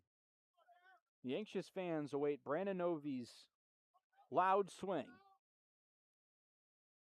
The 2-2. Novi grounds it foul down the third base line. Skips off the fence.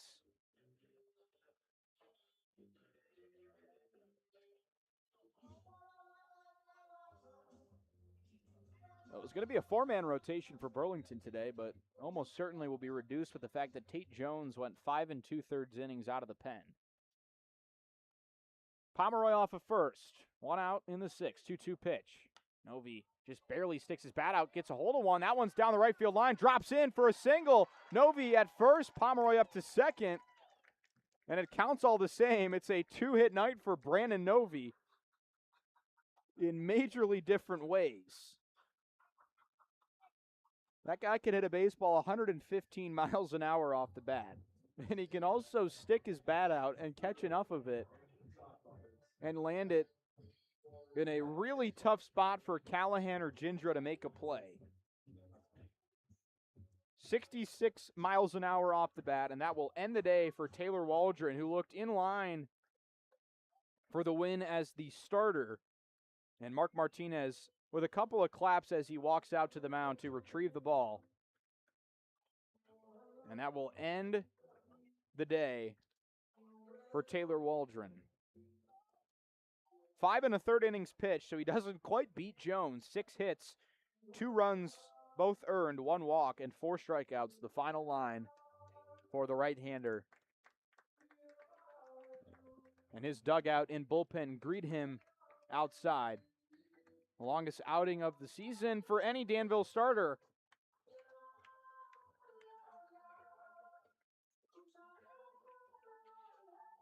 So the new arm, Cole Miller for Danville, making his second appearance of the season against Burlington. The Otterbots are looking for quality innings from a new pitcher. When you're looking for quality service today, look no further than Quality Service Today, your trusted local experts. Quality Service Today is the go-to plumbing company in Mebane and the surrounding communities. Our qualified plumbers will take the time to listen to your concerns and work closely with you to come up with a plan that best meets your residential plumbing services and needs.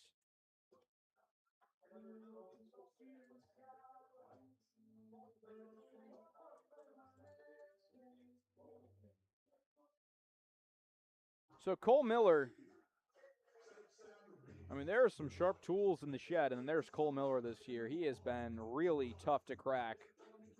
He's a local kid, plays at Elon University, just a few short miles away here from Burlington Athletic Stadium. 11 innings pitched over 6 appearances. He's allowed just 1 run, 4 walks, 12 strikeouts. So the perfect man out of the pen. Although we'll have to face a pair of righties first.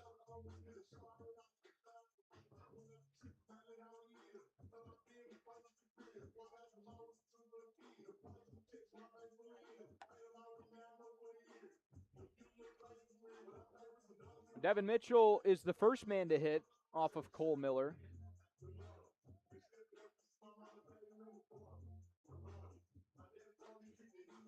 And he has 2 home runs this season, both of which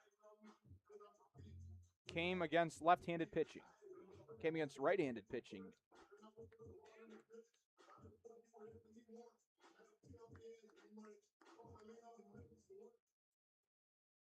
But against lefties, Mitchell hitting .333, and Bruce Weish has only hit 4 times against lefties. He's 2 for 4, though, so a little bit of a danger spot here for Danville.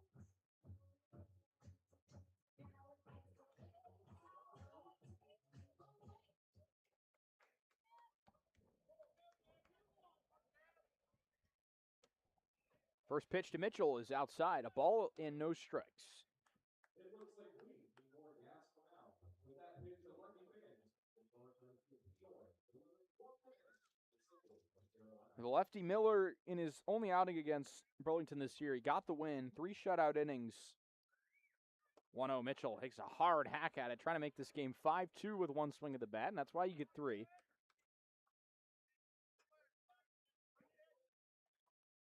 Mitchell showed the pop last night, had the walk-off hit in the win. after an 11-11 slugfest in regulation. 1-1 pitch. Mitchell connects, sends it on the ground. Martinez backhands, throws across the diamond. Hawk has to come off the base. Mitchell's safe at first. And the bases are loaded. Mitchell reaches down towards his back as he walks back towards first. Seems to be okay. And you've now got a guy standing in that has really started to come into himself here. Bruce Weish, perhaps the hottest hitter on this team. 4-game hit streak for Weish.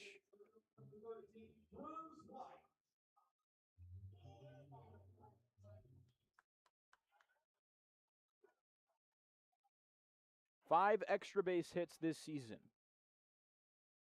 0-0 is cracked foul behind home plate.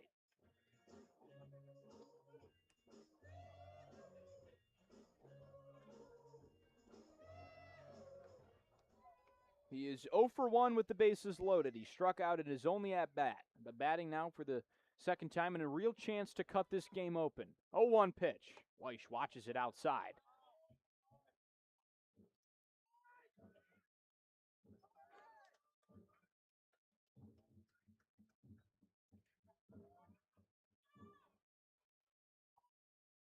Miller comes set. The 1-1. Weish cranks it down the right field line. It's hooking foul. Weish not even running, and that one will bounce into the fan area in front of the Ville Restaurant in right field. Well, despite Burlington being one of the better offenses in this league, they have hit with the bases loaded the fewest amount of any teams. 20 at-bats with them loaded this year. They hit 300 as a team, 6 for 20. The 1-2.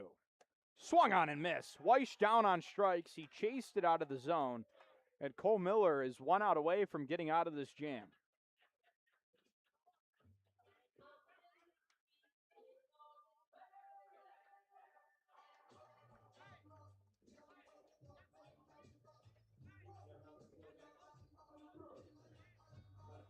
It almost felt like last night, despite scoring 11 runs, that Burlington left a lot to be desired in that win on the offensive end. They left 10 guys on base.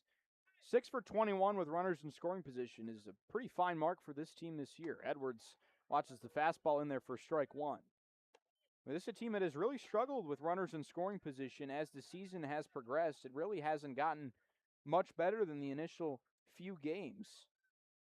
It hitches .213 as a team, but 7th in the league, but Edwards with a chance to improve that. The 0-1. Edwards grounds it towards second, and an easy play, throw to first, and Jindra gets the out. Miller skips off the mound, and it's an evaded swarm for Danville. The Sock Puppets threaten. They leave the bases loaded in the bottom of the 6th inning. We head to the 7th. 2-2 the score between Danville and Burlington. You're watching or listening to the Burlington Sock Puppets.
Well, if it was a championship bout, these are the championship innings, and it is going to take a team effort here to win this series.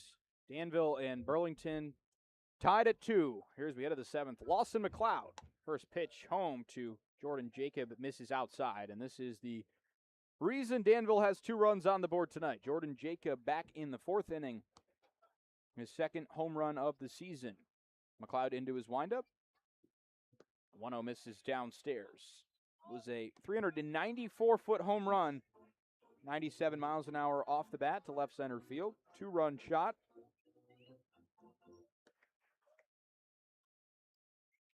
(2-0) from McLeod. Skips in the dirt. 3 balls, no strikes. Leadoff man on in 2 of 5 innings for Danville tonight. Quick 3-0 count from McLeod. Pitch home. Outside, misses with 4 straight. 3 walks tonight for Danville. All have come on 4 pitches.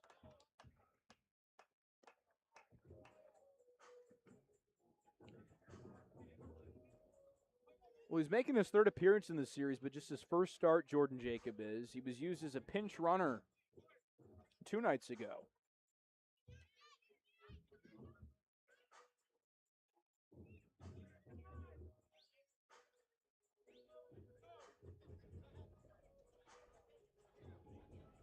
Munoz back to home plate after his meeting on the mound.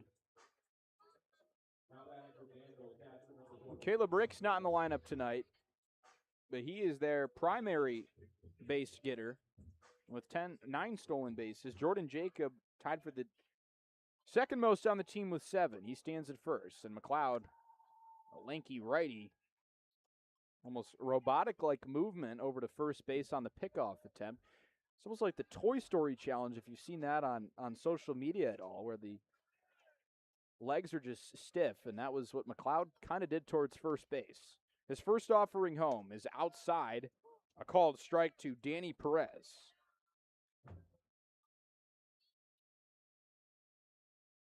Perez, 2 groundouts tonight, both to the right side of the infield.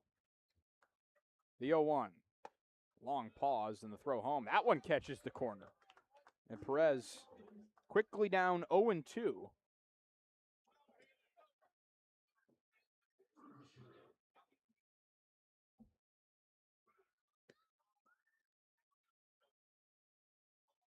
Comes set. Jacob inching off of first. Takes off and now kind of fakes it, and the pitch missed downstairs.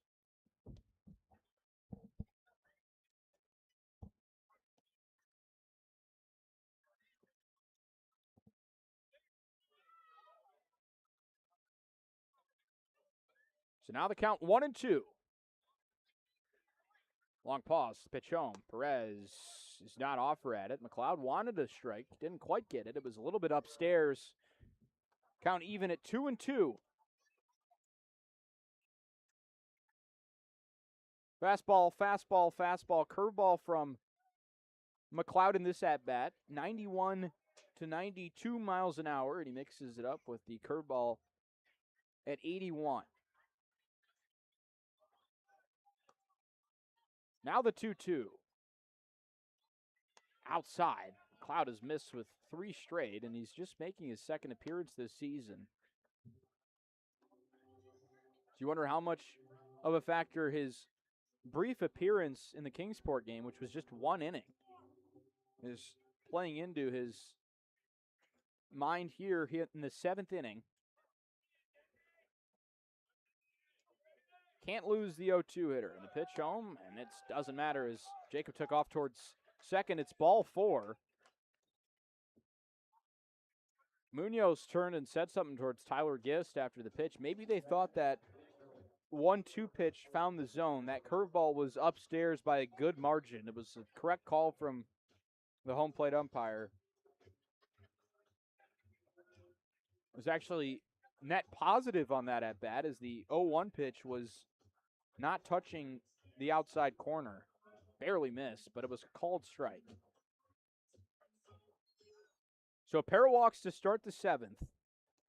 In stands Judson Hartwell, who has really struggled to start this year.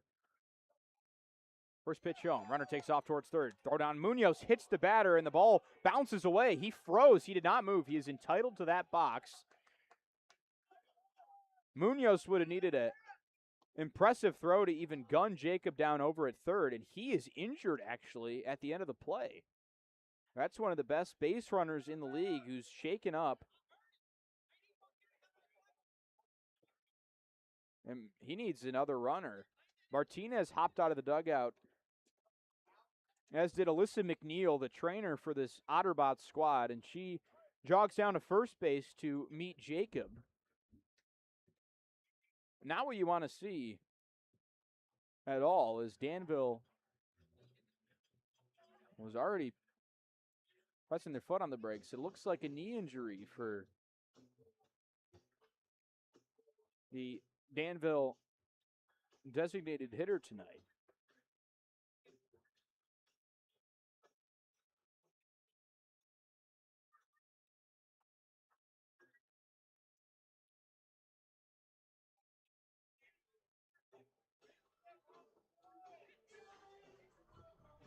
Wyatt Shaw is the pinch runner, a Cincinnati, Ohio native, played collegiately at Valparaiso.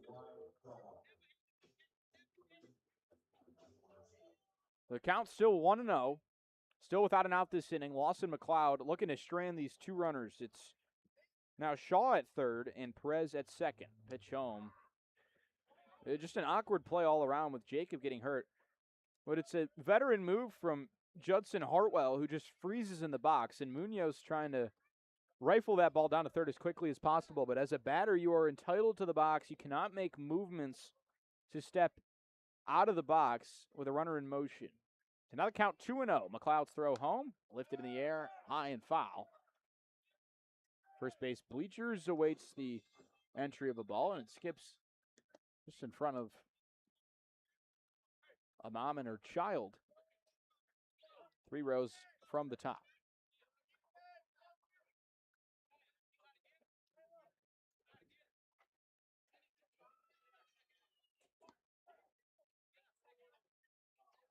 Two-one pitch.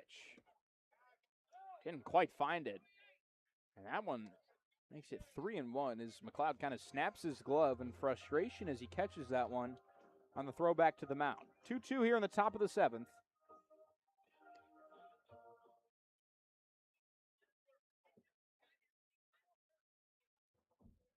Three-one pitch. Outside, gets past Munoz. This will be a run. Munoz not going to get there in time. And the go-ahead run, the pinch runner Wyatt Shaw comes around to score. It's now 3 walks in a row to start the inning for Lawson McLeod. Munoz and McLeod, the youngest battery probably in the league. Munoz celebrating his 19th birthday tonight. And McLeod just 18 years old. The duo trying to figure it out. And the 9-hitter Michael Callahan stands in. Moving Cole Miller in line for the win as of now. The 0-0 outside. Callahan watched it. Strikeout and a flyout tonight for Callahan. It was his first at-bat with a ball in play in this series, his last time up.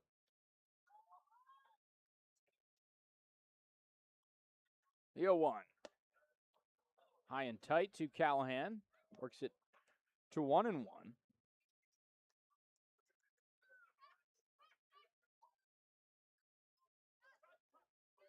Hartwell is over at second. He's playing in his 7th game this season. He is yet to attempt to steal. Well, this situation could certainly entice him. The 1-1. Callahan watches slider. Good pitch from McLeod to bring it to 1-2. Big-time threat looms on deck. Austin Hawk can't really be held down for more than a few at-bats at a time. He's 0 for 3 tonight, but a 400 hitter this season. The 1-2. Hartwell watches it, just barely can't catch the corner on the outside. The count evens at 2-2.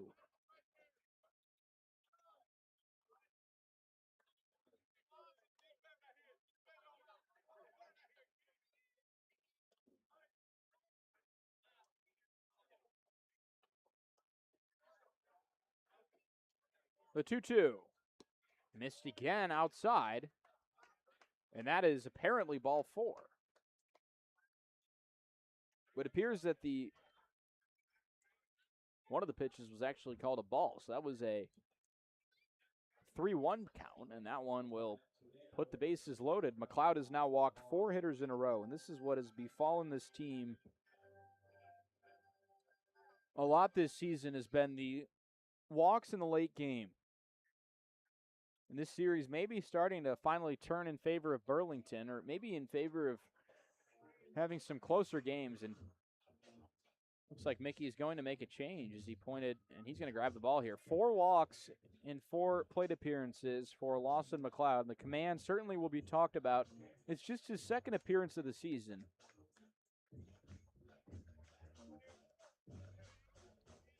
Damage control is going to be what Jason Johnson is working with here as he enters in the no-win situation for a pitcher. It's bases loaded, nobody out in a 1-run game here in the 7th. Back in just a moment. Johnson warms up here. 3-2 the score. Danville ahead of Burlington.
It's Jason Johnson out of the pen, and he has a big role here. Not only does he enter with the bases loaded, no one out in a 1-run game, he's got the top of the order who is really hungry. They're 0 for 7 tonight.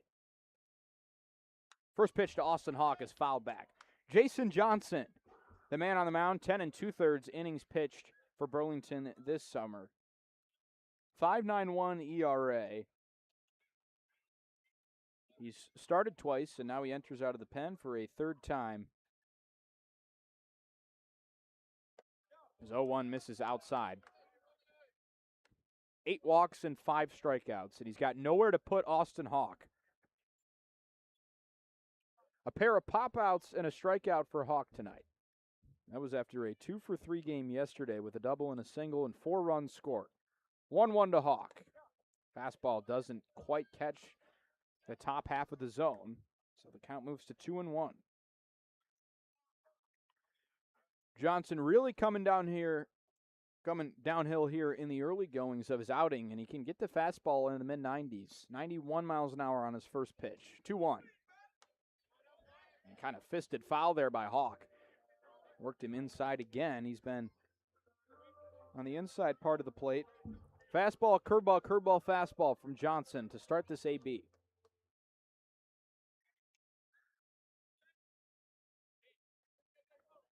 It would be a huge first out if he can get Hawk to strike out. 2-2 pitch. Fastball fouled back. Hawk shortens his swing up to stay alive. For the first 3 games of this series were all decided by 4 or more runs on the season, that is. And he had a walk-off win for Burlington in last night's game. In this game, with a similar feeling, super tight throughout. 2-2 pitch to Hawk. Johnson missed outside with the curveball, and now it's full at 3-2.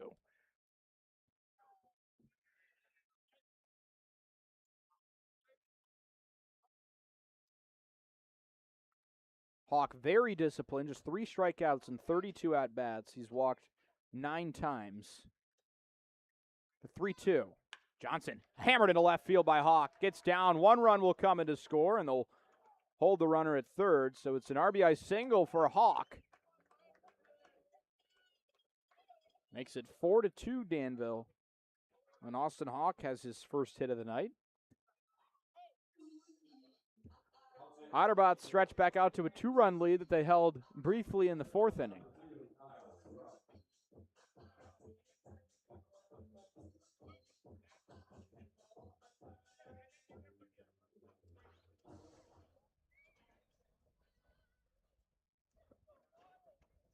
Kyle Krupp hitting from the left side. Still bases loaded, no one out. Danville leading 4-2. Krupp watches the first fastball miss outside.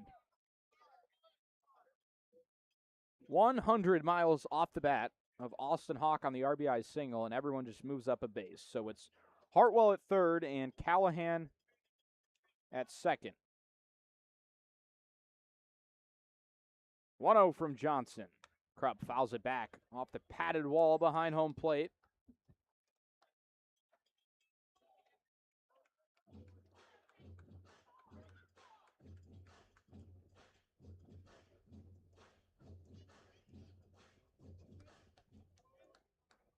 Well, every team besides Pulaski has held an outright lead of first place in the Appy League at least once this season. The 1-1. Slap down the left field line, hooking foul. Johnson, another angry stab at the ball as he retrieves it from Munoz, the catcher. Really determined to get out of this inning with the damage limited.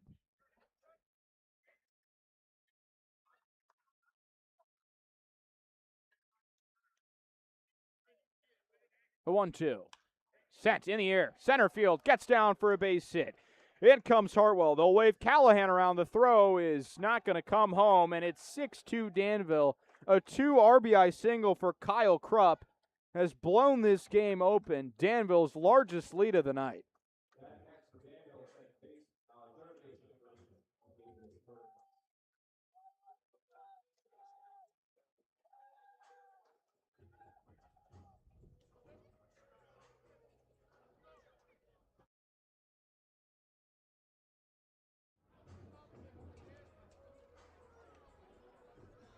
Still no one gone as the 7th inning has turned into a marathon, and Jason Johnson is now responsible for both runners on base.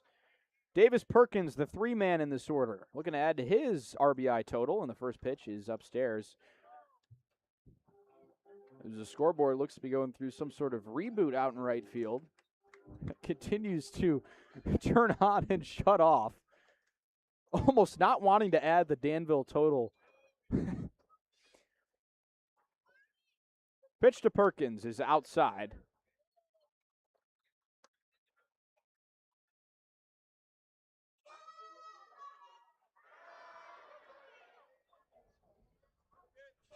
Two-0 count to Davis Perkins. Holds his hands directly behind his ear. One of the tighter stances you'll see, and he puts his front foot inside of his back foot, grounds it to short. Fernandez on a dive, backhand throw to second for 1. Baxter on a first. It's a double play. A sensational turn. Fernandez, Baxter, Pomeroy on the turn. It's a big 2-out swing, and Burlington moves just 1 out away from escaping this inning.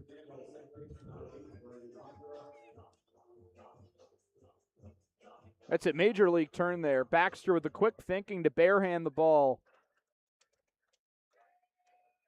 6-4-3 equals 2, and Perkins is set down. Ginger, the cleanup man, in. First pitch hacking. That one sent high in the air. Pomeroy running towards the fence, and that one will get out of play.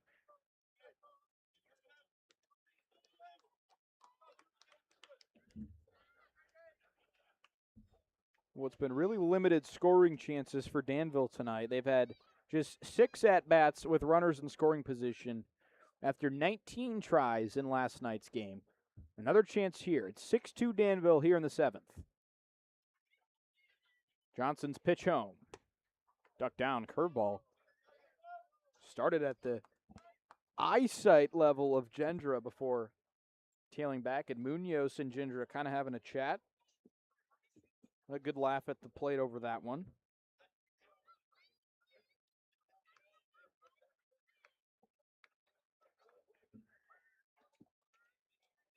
Pitch home, outside. Count 2-1 to Brody Gendra.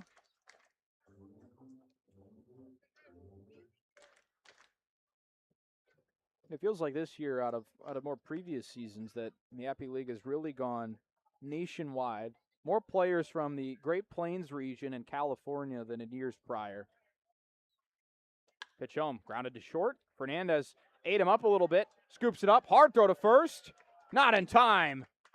Gendra beats it out. It was hit hard, and Hawk comes in to score. It's 7-2 Danville here in the 7th, a 5-run inning.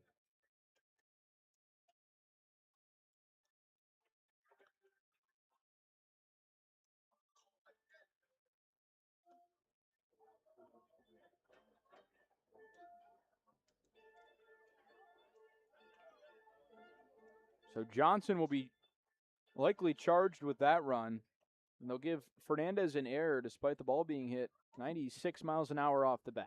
Throw home. First pitch is a strike to Maximo Martinez, the 9th hitter to come to the plate in this inning for Danville.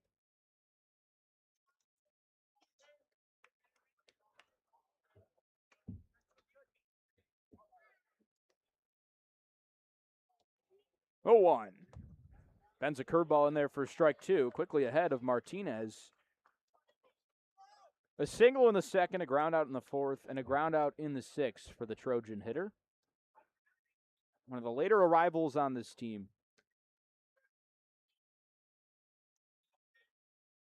The 0-2.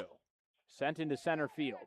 Weish has a lot of room, ground to cover, dives in, lands in front of him, and bounces. And Gendra scampers to third. It's another single, and so we'll add another column in the scorebook. Jordan Jacob led off the inning, and he was replaced by a pinch runner, Wyatt Shaw, who will now pinch run and pinch hit in the same inning.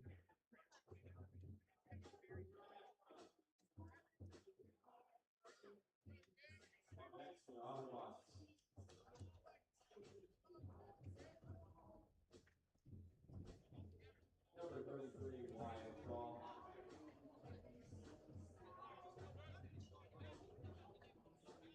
Runners at the corners, 2 outs in this ever-long 7th inning. But no runs come in to score on the hit from Martinez. So Wyatt Shaw batting for the first time tonight. The first pitch home is lifted foul off the backstop. He was the catcher in the only other game Danville has played at this ballpark this year. He was 1 for 4 in that game with a single, a sac fly, and 3 runs batted in the 11-4 win for Danville. Hitting from the left side. 0-1 from Johnson. Lifted in the air again, foul. This one over the third base side and out of play, and Johnson makes it 0-2. So with Fernandez getting the error on the last play, it could be no earned runs in this inning for Johnson, as McLeod will be credited with the first 3 to score. And then he gets off the hook with the 2-out error.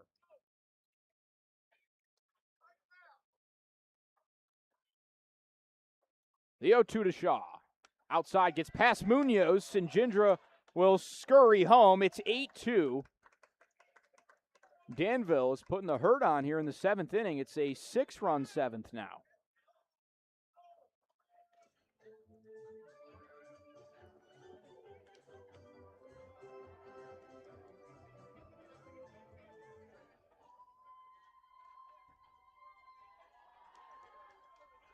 Johnson retreats towards the mound after the quick stoppage. Shaw, 265 hitter this season. He's driven in 7 runs, 3 of which were in that game against Burlington just 2 weeks ago. 1-2 pitch. Lifted down the first base line, and a quick play as Pomeroy covers it and makes the play to end the 7th inning, but it's not. After 6 Danville runs coming to score, and this tie ball game is flipped on its head. 8-2, the Otterbots lead. We head to stretch time here at Burlington Athletic Stadium. You're listening to the Burlington Sock Puppets.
Let NC by Train get you where you want to be with 10 trips daily between Charlotte and Raleigh, 7 stops in between, and service beyond North Carolina to the Northeast. Your travel possibilities, they're endless. Leave the hassle of traffic and parking behind, and let us be your #1 travel choice to sporting events, concerts, festivals, dining, and more. Comfort, convenience, and affordable ticket prices guarantee there's a perfect trip for everyone, whether for work, school, or play. Visit NC by Train for more information to plan a trip and to buy tickets.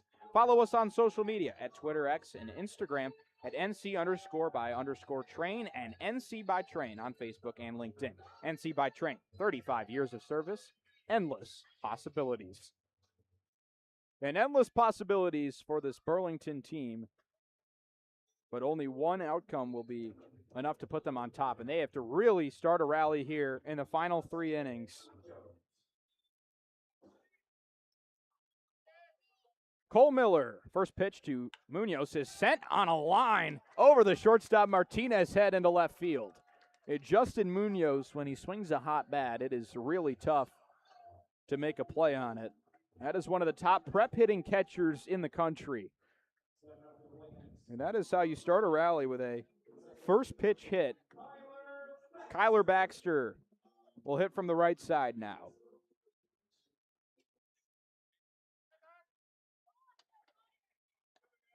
Well, on Tuesday in Game 1 of the doubleheader, Danville took a 4-0 lead. First pitch to Baxter, grounded hard to third, off the third baseman Perkins' glove into left field, and a long round at second from Munoz. And the first 2 hitters are on 2 pitches, just what the doctor ordered, and now that resets the lineup for Bryce Clavon with 2 men on and no one gone in the inning.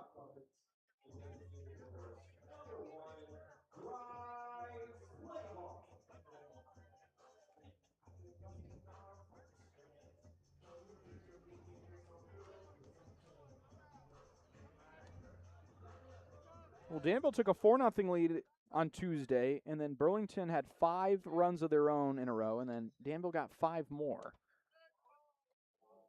So if history could hold, then Burlington can equal what Danville did in the top of the 7th inning.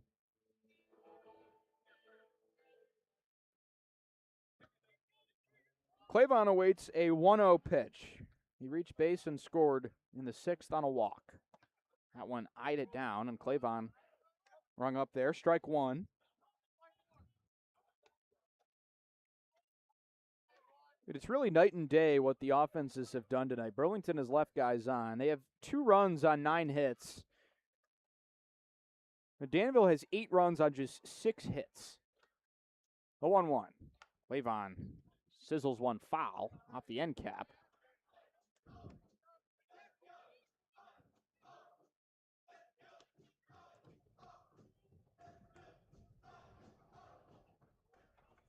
It's a net -9 between the runs and hits in terms of being in Burlington's favor. The 1-2 to Clavon is outside. The lefty Miller kind of pulling off there at the end of that pitch. He's missed outside a couple times in this at-bat. Clavon 8 RBIs this year. The 2-2 pitch. Lifted in the air, shallow right field, long run for Callahan, and he will get there with plenty of time for the first out of the inning. Munoz frozen at second, and Baxter hops back to first.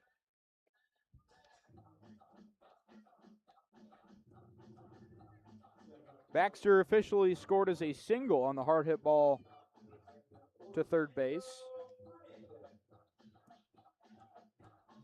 Fernandez pummeled a ball in the 4th inning and came in to score.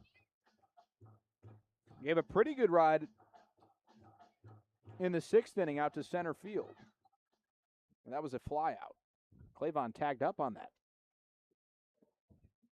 First pitch to Fernandez. Swings at the first pitch, lifts it down the right field line, will hook out a play off an umbrella. And out to the extended parking lot on the right field side.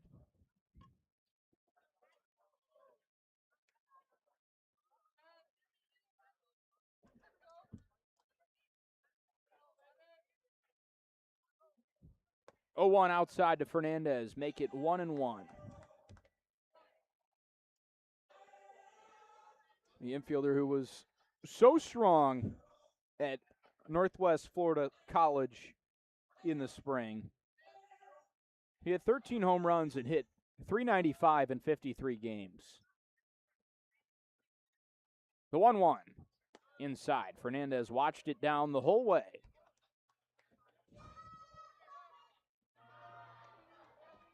He's 2 for 11 in the series. Was hitless in 4 tries in yesterday's game. Back in his stance. Hitter's count. Pitch home. Inside to Fernandez, who jumps forward in the box. Sort of like the Soto shuffle. Cole Miller in danger of loading the bases. The count is 3-1 to Fernandez. Here in the bottom of the 7th, Danville with an 8-2 lead after a massive 6-run 7th inning. First, a pickoff attempt to Munoz at second. There was a stretch at the start of the year where Munoz reached base and scored every time. His first 6 times on base this year, he scored a run on. That is no longer the case.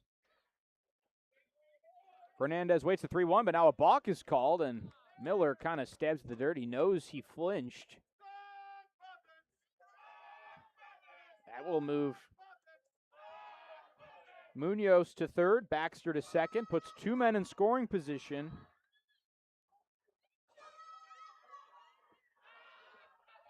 Miller now with the base open after the balk. 3-1 pitch. Fernandez swings through it. A fastball near the top of the zone. Count is full at 3-2. The double play now out of play. Fernandez just needing to hit a ball hard on the ground to get a run. And the infield shading back. 3 balls, 2 strikes to count to Orlando. Pitch home. Outside, he missed it, and Orlando Fernandez walks to load the bases.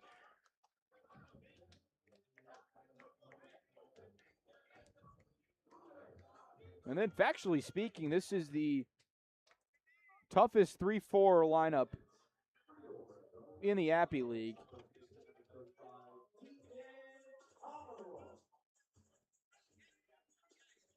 No combo of hitting has done more plating of runs in this scenario. Pomeroy awaits the first pitch with the bases loaded. And the glove knocked off by the first pitch from Miller.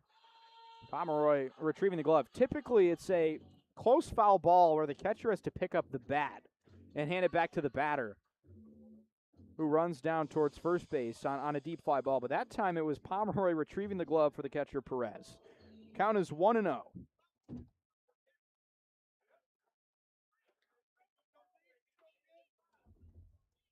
Miller, long pause, goes home. Pomeroy cranks it, left center field, deep into the Burlington night, and it's gone! Deacon Pomeroy, grand slam!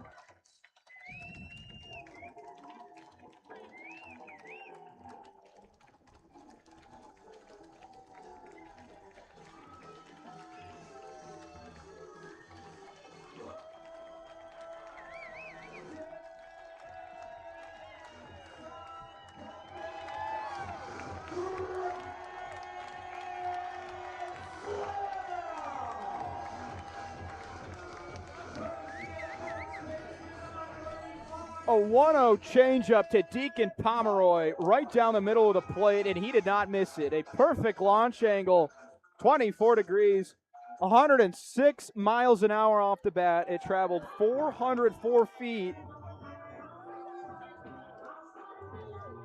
And the Sock Puppets are within 2 runs here as the crowd roars back to life.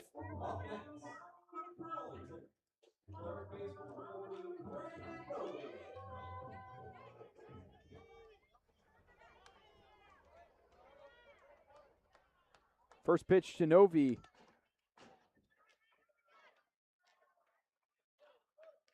Is fouled off in front of the plate. 8-6 is the new score. The 0-1. Cole Miller misses outside. A guy who had an 0.82 ERA this season before coming into pitch. Had a solid first frame. Did give up a run. And then this one, he gives up the grand salami. Novi nearly hit on the 1-1. So the tying run is now on deck for Burlington. And if you could believe it, it's now the third time this season as the 2-1 misses downstairs. Deacon Pomeroy has a 5 RBI night. And that is your new RBI leader, as it'll be a leaderboard that constantly changes hands unless Pomeroy runs with it right here. 3-1 to Novi. That one's fouled back. And an audible. Not safe for work word from Novi as he just missed it. He's trying to make it back-to-back jacks. And he digs back in. Full count pitch from Miller. Novi fouls it back again off the netting. And it was ideally, Cole Miller wants to get away from throwing a hitter's count pitch to a power hitter, but that was the same location as the Novi home run. The middle to top of the zone changeup on hitter's count, and Novi just missed it on 3-1. Now it's 3-2. Pitch to Novi. Missed it upstairs, and Novi, patient, works a walk. Cole Miller came in with a 1-run lead.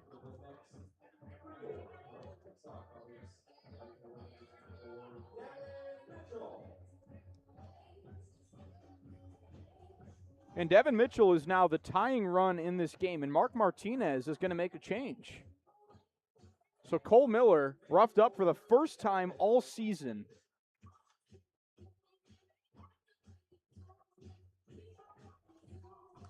A pair of hard hit balls to start the inning, and that will do it.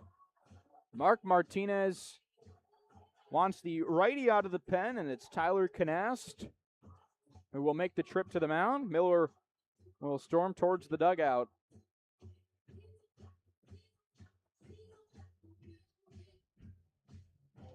The Otterbots are looking for quality innings from a new pitcher. When you're looking for quality service today, look no further than Quality Service Today, your trusted local experts. Quality Service Today is the go-to plumbing company in Mebane and the surrounding communities. Our qualified plumbers will take the time to listen to your concerns and work closely with you to come up with a plan that best meets your residential plumbing services and needs. Back in a moment after the pitching change. 8-6 the score in the bottom of 7.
The new arm for Danville, Tyler Canast out of the pen, the right-hander.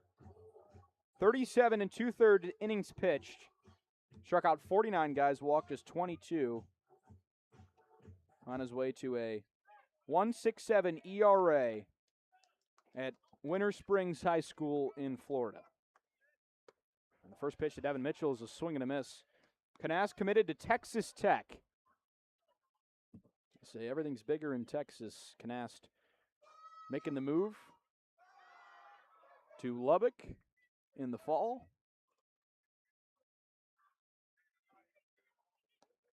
The 0-1.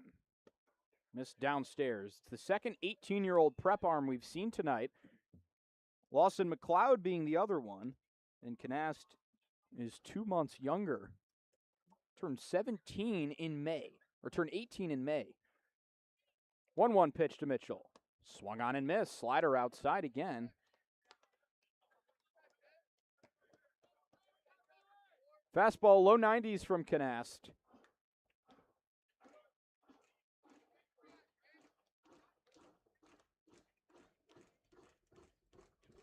This is his 7th appearance of the season. The 1-2. Swung on. Did he go?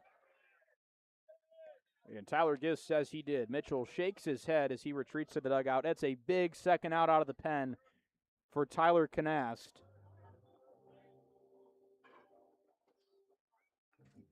Bruce Weiss, if he can do what he did last night, it would tie this game. A 420-foot blast from Bruce Weiss. His first of the season came last night. Novi leads off of first. Canast pitch home. Slider misses downstairs. Canast 3-0 in his appearances this year. A 2.61 ERA, 7 walks, and 12 strikeouts. A quick throw over to first base to check on Novi. Loves his curveball, and he's thrown it in the majority of his pitches here to start things off. Slightly offset, front foot in front of the back on the stretch. The 1-0. Weiss watches it outside, moves the count to 2-0.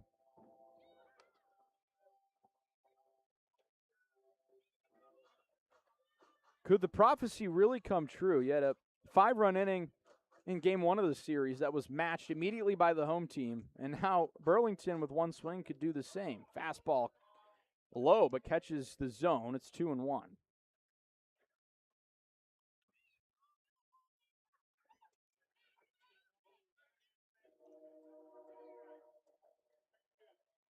The 2-1. Swung on and missed.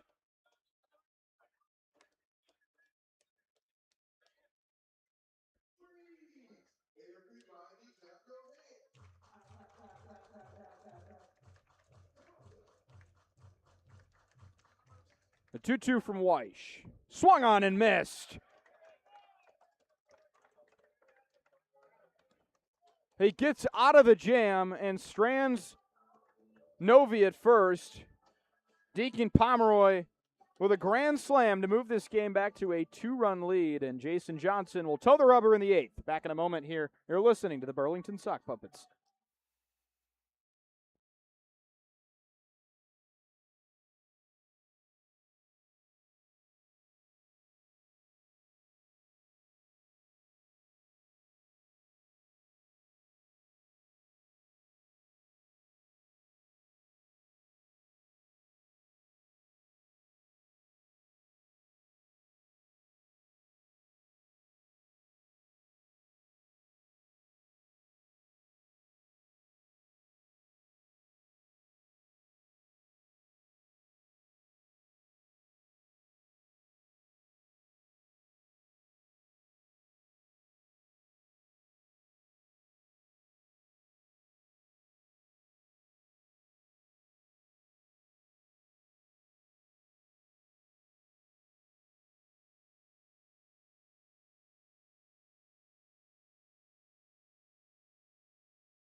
Slight correction in the bottom of the 7th inning. It was Charlie Spoonhour out of the bullpen that got out of the jam. The jersey numbers on these Danville jerseys playing tricks on my eyes. First pitch of the 8th inning is slapped into right field for a base hit. Danny Perez is on to lead off the 8th. So it was Spoonhour, the Missouri State product, who actually was warming up to go in last time these two teams played. He didn't end up pitching.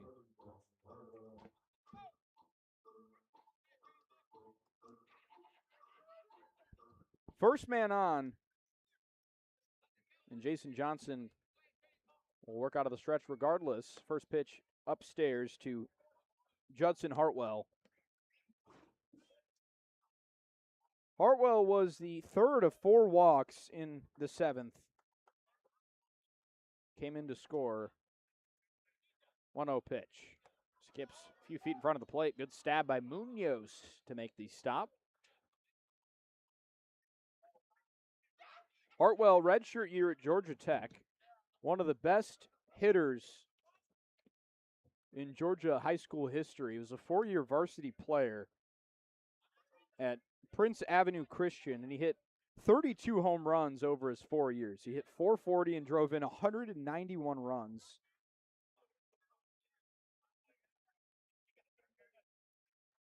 Waits the 2-0 from Johnson.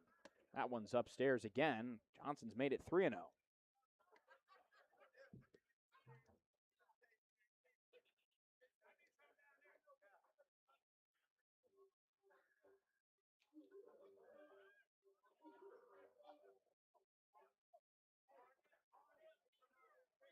Pitch. That one is inside, and Tyler Gist doesn't flinch. It's ball 4. First 2 men on now, eerily similar to the last inning. And what was almost at one point looking certainly like a pitcher's duel tonight, although I guess you could say the starters certainly did their jobs. Both starters surrender 2 runs, and both first guys out of the bullpen give up 4. Between Lawson McLeod for Burlington and Cole Miller for Danville. The 9-man, Michael Callahan, digs in for the 4th time tonight. Squares to bunt, pulls it back, 1 ball and no strikes. 5 straight misses from Jason Johnson now.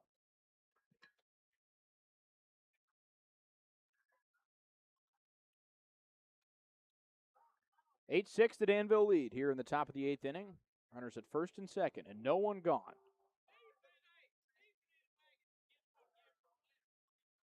1-0 from Callahan. Or to Callahan is in there for a strike. Elsewhere in the Appy League, Greenville leading Bluefield 8-2. Kingsport leads Elizabethton 4-1, and Johnson City leads Pulaski 8-2.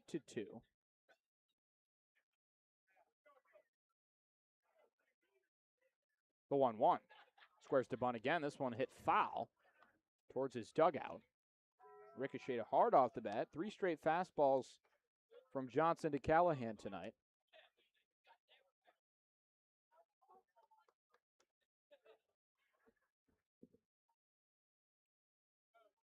Hitless in 5 tries in this series. Awaiting a 1-2 from Jason Johnson. Pitch home. Swung on, grounded to short. Taylor made. Fernandez to Baxter. On to first to Pomeroy, and it's beat out by Callahan by a step. A fielder's choice for the first out of the inning. Well, Johnson gets his double play ball. Just a little too softly hit, and Callahan was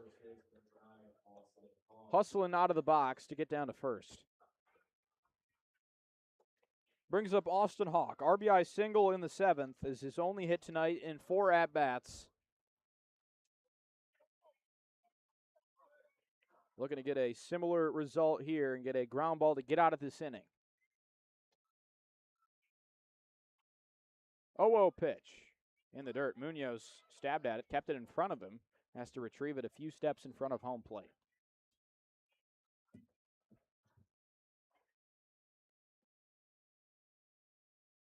The crowd is mostly cleared out, although some fans are sticking around.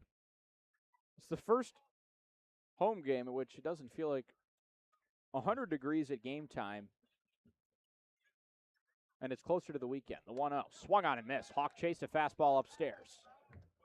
So you had the first two home games of the season against Pulaski on a Monday, Tuesday, where it was opening night, and then the crowd kind of filed in. You did 2,000 both nights.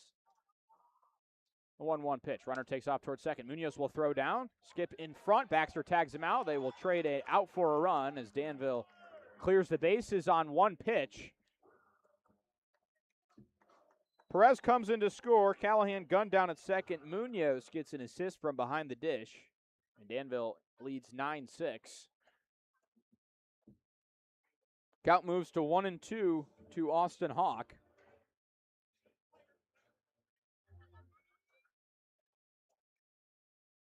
Pitch on.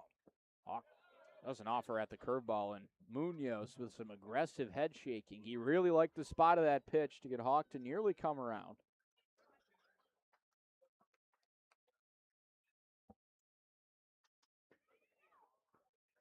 Two-two. Swung on and missed. Jason Johnson blows it by him to end the inning.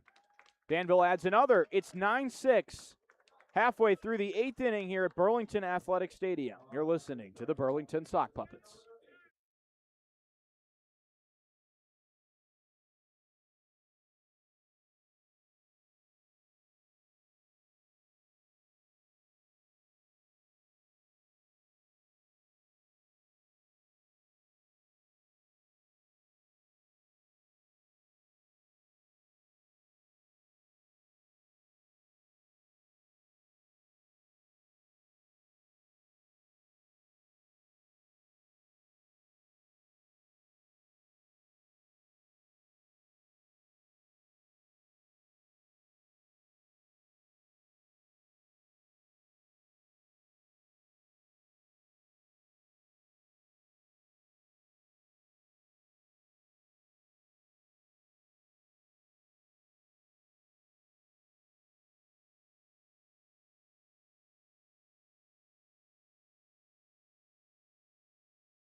We head to the 8th. Let's do it right this time. It's Charlie Spoonhour, the mound for Danville. He plays baseball at Missouri State, and it's a last name that is synonymous with the Grizzlies. His grandfather, the head coach of the Missouri State men's basketball team, and his father currently working as the assistant coach on the women's team. LJ Edwards watches the first pitch inside, and that one is strike one. For Spoonhour, he's a rotational piece for Missouri State on the mound. 14 and a third innings pitched this year. Edwards cracks one down the first baseline, grabs safely, and Hawk steps on first for the first out of the inning. Now Spoonhour, 8.79 ERA. 5 walks to 13 Ks. Certainly a strike thrower to Vienna High School just outside St. Louis, Missouri.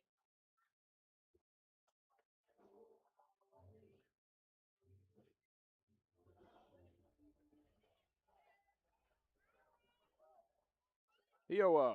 Munoz fouls it back. The man who started the rally last inning with a hard-hit single. Going to need a couple more runs here to push this game to extras. 101 miles an hour off the bat on his 7th inning hit. 1 for 3 tonight. The 0-1. Beautiful slider.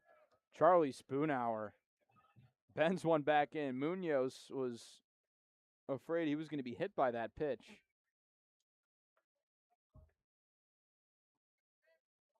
It's the correct call. Catches the zone. 0-2. Munoz cranks one down the left field line. That one is foul, and that one might have been harder hit than his one earlier. Really jumped off the bat, but 10 feet foul. Retrieved by the left fielder, Hartwell.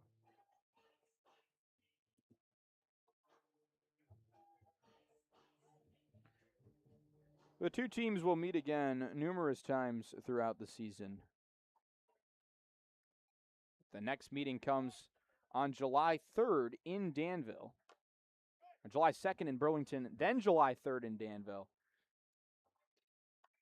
Followed by July 4th in Burlington and July 5th in Danville. And they'll play one more series at the conclusion of the year. The 28th to the 30th. 0-2. Munoz sends a laser to left field, and it leaves the yard in a hurry. Justin Munoz with his first home run of the season.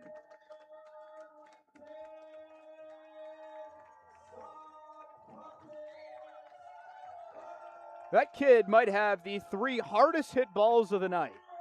And it's a birthday blast for Justin Munoz. As an 18-year-old, he set the career home run record at Millbrook High School in New York. And freshly 19 years old, he's got his first big fly on his birthday.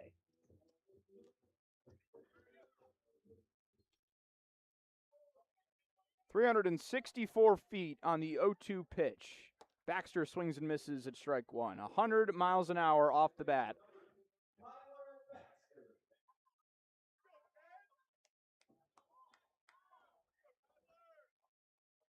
And Mustang fans in New York are used to seeing that.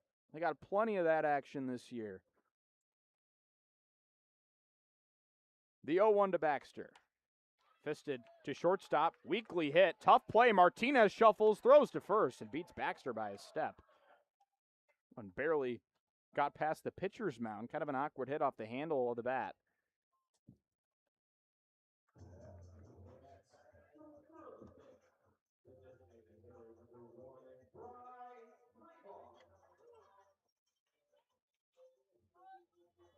That'll reset the order. Bryce Clavon is 0 for 3 tonight. A ground out, strikeout, fly out, and a walk. First pitch from Spoonhour. Clavon took it at strike one.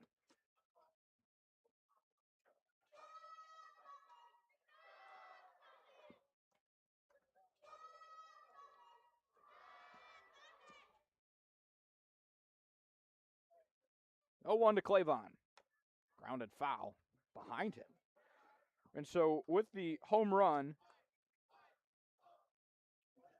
Munoz has the second blast of the day for Burlington. It was Deacon Pomeroy's grand slam last inning that gave Burlington a perfect 6 games at home, each of which have had a Burlington home run.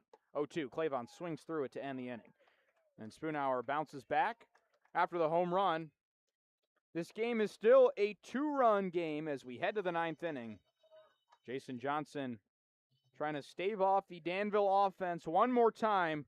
It'll be Fernandez, Pomeroy, and Novi in the bottom of the 9th. But we head to the top first. Burlington trails 9-7. You're listening to the Burlington Sock Puppets.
Well, Stockville, we've got one more inning to play.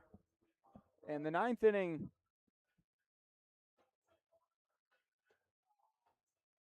has been a truly interesting time for sock puppet fans this year.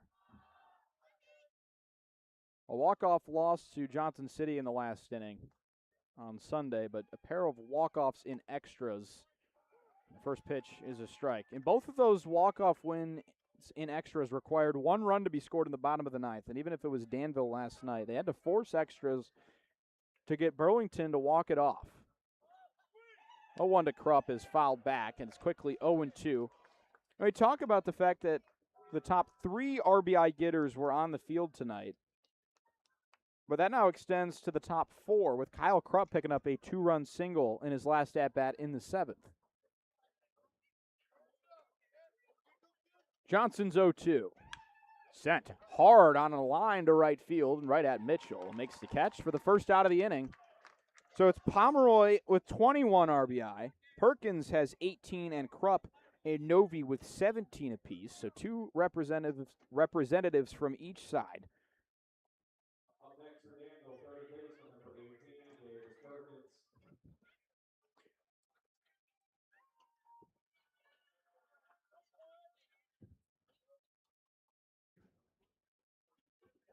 Davis Perkins stands in. First pitch called strike on the outside corner from Jason Johnson. Mentioned that Mickey Tettleton was opting to go with a 4-man rotation tonight, and that was struck down to 3 arms. Bubba Sims expected to pitch tonight. He will go tomorrow likely, and Perkins fouls the 0-1 off on a line. That one stings one of the aluminum poles out there. It's a race for the ball in the stands. 0-2 the count to Perkins. Jason Johnson trying to piece together a 1-2-3 inning. He's quickly ahead 0-2 on Perkins and swings and misses right through it. Does Perkins for the second out of the inning.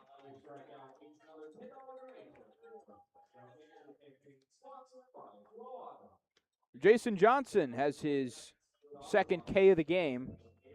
2 2/3 innings. 4 hits, 3 runs, 1 earned.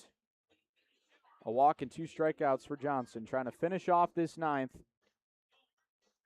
and let the Saukville 2-3-4 part of the order take it the rest of the way. First pitch is high and away to Brody Gindra.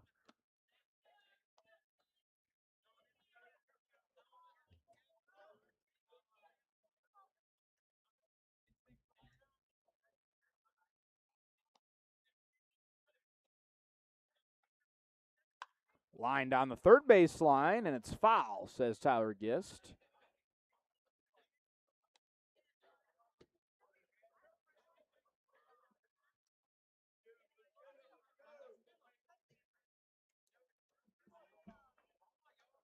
Entered with the bases loaded and nobody outs in the 7th inning, and it was a 6-run inning for Danville. Johnson gave up 2 hits in that inning, but for the most part tried to work his way around it and has kept this game within reach for the Saukville offense that can strike really at any time. 1-1 pitch is a called strike on the corner, and Gindra down 1-2.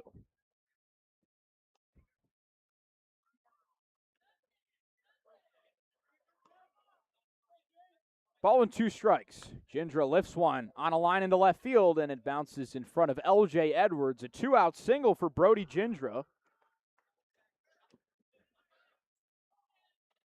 Danville trying to keep this offense engaged in this game. And what a slow start this was in a game that completely turns on its head. It seems all too familiar to see a game with such little scoring in the first few innings immediately become a slugfest by the end of the game. Maximo Martinez is the new batter for Danville. 2 hits tonight. Doesn't swing at the first pitch. Curveball misses away from Jason Johnson.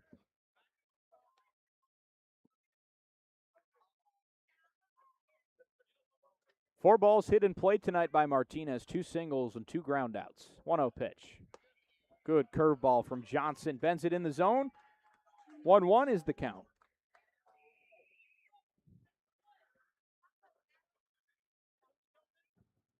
Good 4-pitch mix from Johnson with the fastball, the slider, and the curveball, and the changeup occasionally. The 1-1 is outside.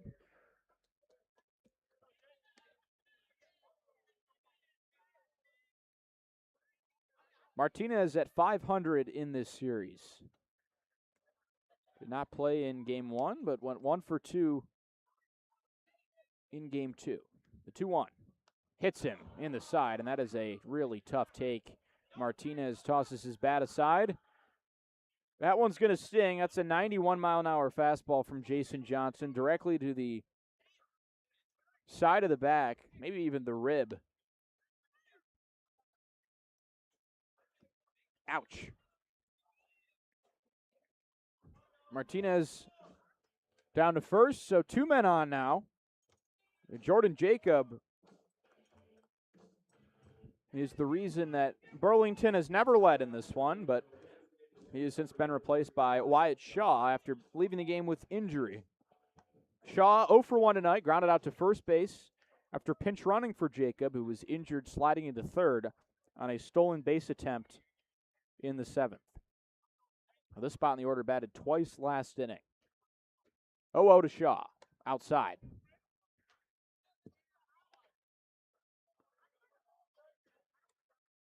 Burlington's largest come-from-behind win this season is just 3 runs. It was against Pulaski a few weeks ago.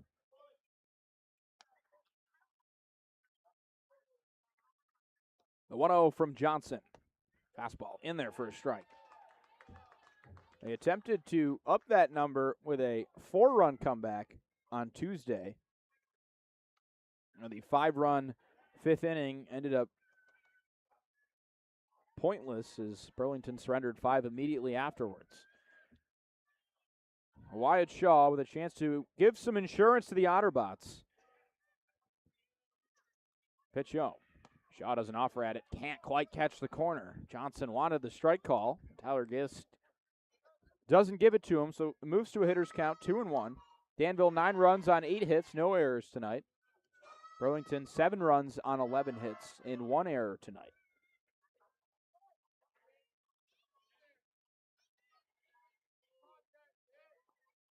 Johnson fakes a move towards second. Both teams had double-digit hits in last night's game. Burlington with 11 and Danville with 13. It's soccer night at the ballpark, so some fans hanging out to watch the USA men's national team immediately afterwards. And the 2-1 pitch, cracked. Foul back behind home plate. Count even at 2-2. The U.S. team already locked up Group D and can make it a perfect 3-0 with a win over Turkey tonight. Turkey, as it's pronounced on air. 2 balls, 2 strikes. The count to Wyatt Shaw. Pitch home. Outside. Johnson took something off of it there. Awkward release. Count is full.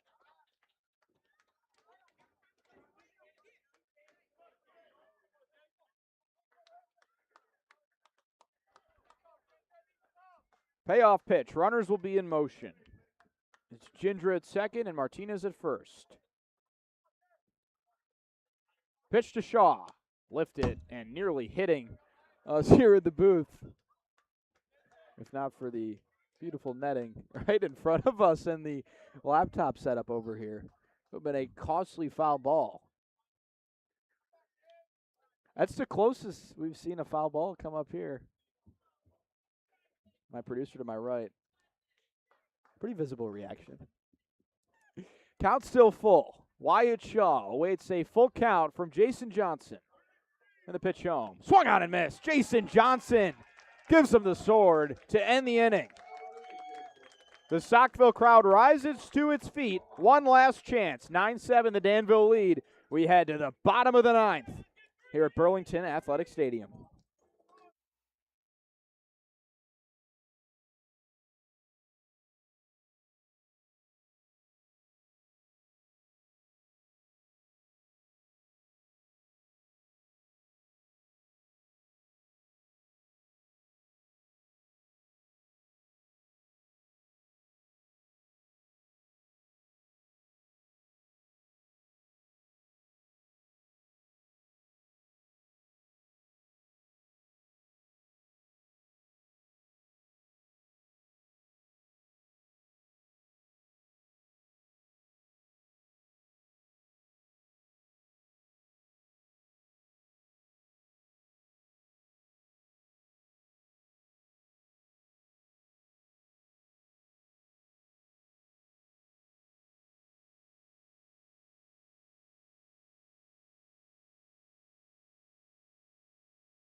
It's a new arm for Danville. On to get the save is Caden Mackey here in the 9th inning. Out of Parkersburg, West Virginia. And this is an absolute strike thrower. 14.3 K per 9 in high school. But he plays at South Carolina Upstate. 15 relief appearances on the year. But he had an 8.77 ERA. Certainly vulnerable in making his 6th appearance in the Appy League season. He's been touched up in just one game. 1 run allowed, 3 walks, and 13 Ks in 6 and a 2/3 innings pitched. A 1.35 ERA for the right-hander, 6'5", 200 pounds. And he will have the time of his life here. He'll have the 2-3-4 part of this order. Shortstop number 7, Orlando Fernandez.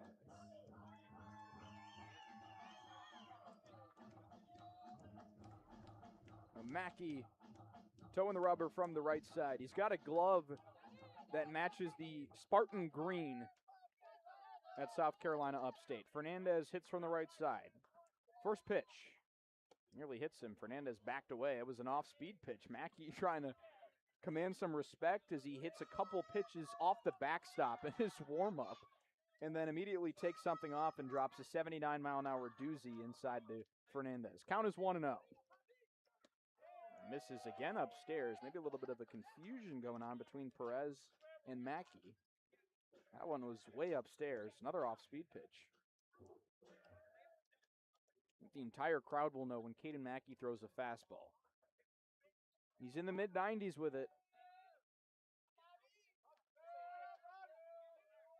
2-0 count to Fernandez. And that is a fastball, and that catches the corner for strike 1. Hitters count 2-1. Fernandez tonight. 1 for 3, a single, a flyout, a strikeout, and a run scored. And the first fastball of the night, 90 miles an hour from Mackey. A 2-1. Doesn't offer at it. Fernandez, they're going to check down. There's no way. Fernandez shakes his head as Perez trying to steal a strike there by appealing down to Trey Neville at first.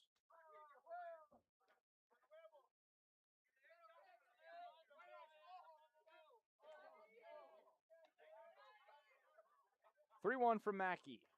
Fernandez lifts it high in the air. This is going to stay in the park, and Fernandez will watch it.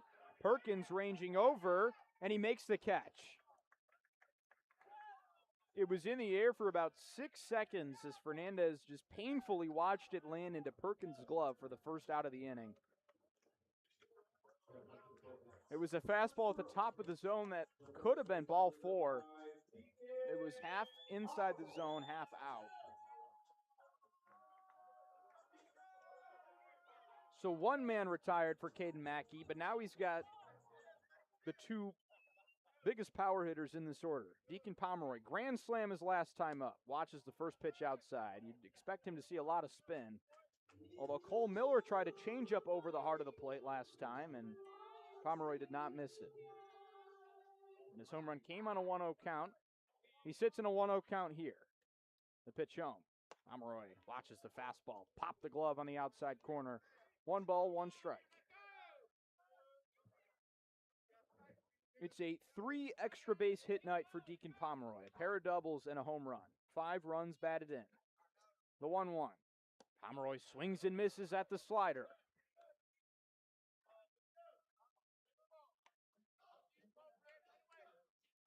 Down in the hole. 1 ball, 2 strikes. To the league's leader in runs batted in. Pomeroy comes set. 1-2 pitch. Inside. Watched it down all the way.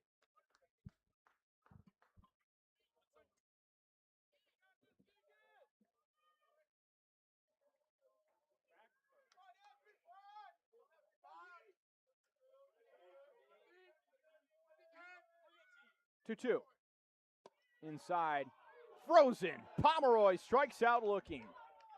And Pomeroy is not happy. He points his bat on the ground and says that's way in as he walks back to the dugout for the second out of the 9th inning. And Deacon Pomeroy has a case. That pitch is a few inches inside.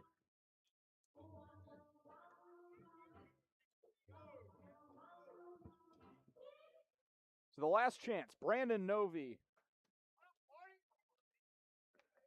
First pitch from Mackey. Novi watches it. Fastball misses upstairs.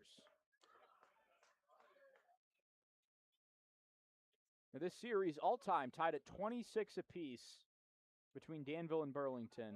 The series tied at 1. Season series tied at 2. 1-0. Novi checks it foul. Mackey supplying the power there. Novi just sticking his bat halfway out.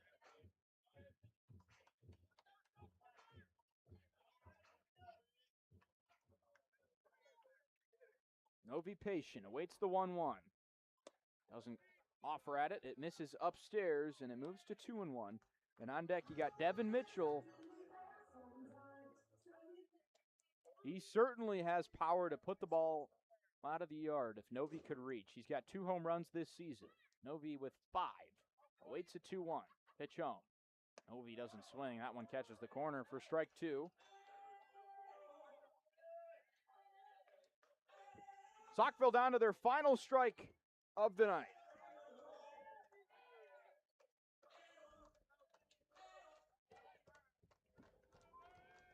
Mackey's pitch upstairs.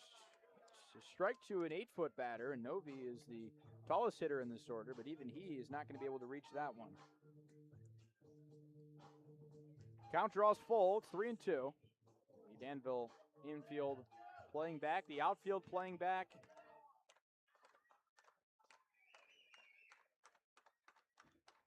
The 3-2. Novi lifts it in the air. This one's going to get foul out of play. Perez attempts to run it down, and it hits the netting.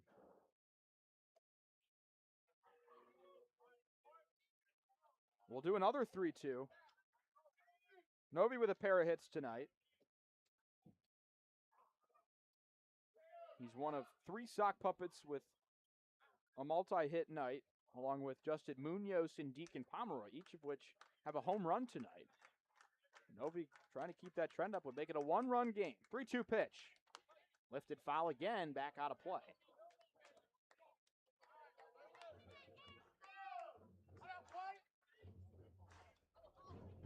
The Burlington bullpen had made its way to the dugout in between innings, signaling that if they got this game to extras, it would certainly be Burlington hitting. The 3-2. Called third strike on the outside corner. Novi can't believe it. Danville wins. A pair of looking Ks by Caden Mackey out of the bullpen gives Danville the series win. 9-7 the final score. 7. And Danville Otterbots tie. And just as a reminder, we're holding a post-game block party right here this for the USA men's soccer team. Head over that way if you're interested, but be sure to be back here tomorrow night for Luau Night and Fireworks Friday. Thank you for attending tonight's home game. Enjoy home tournament.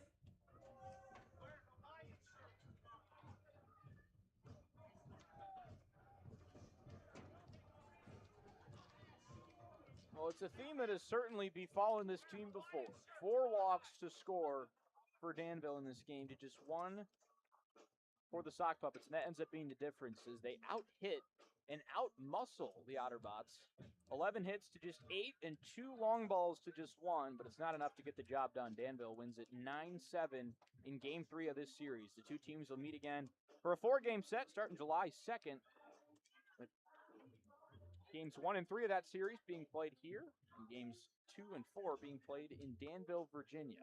So Danville, the first team to get to 10 wins in the Appy League this year.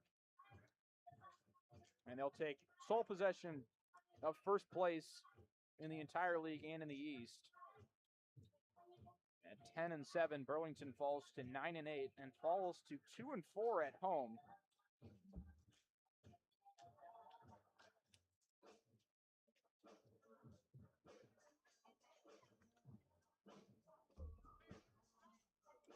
Cole Miller, despite giving up the grand slam in the 7th inning, is credited with the win, his second win against Burlington this year, and moves to 3-0 on the season. The loss goes to Lawson McLeod, playing his second game this year. And it's Caden Mackey out of the bullpen to get his second save. That'll just about wrap things up. Back tomorrow, Saturday, and Sunday, a trio of games, 2 coming against Greenville. Tomorrow's action starts at 7 o'clock against the Flyboys, the first time those two teams have met. And the teams will play a 2-game set with Sunday's game. Saturday, it's the USA Stars team playing Greenville at 3 and Burlington at 7. That will just about wrap things up. For Josh Rothert and my producer, Thomas Leffler, signing off here high above Burlington Athletic Stadium. The Otterbots win it 9-7 over the Sock Puppets. We'll see you tomorrow.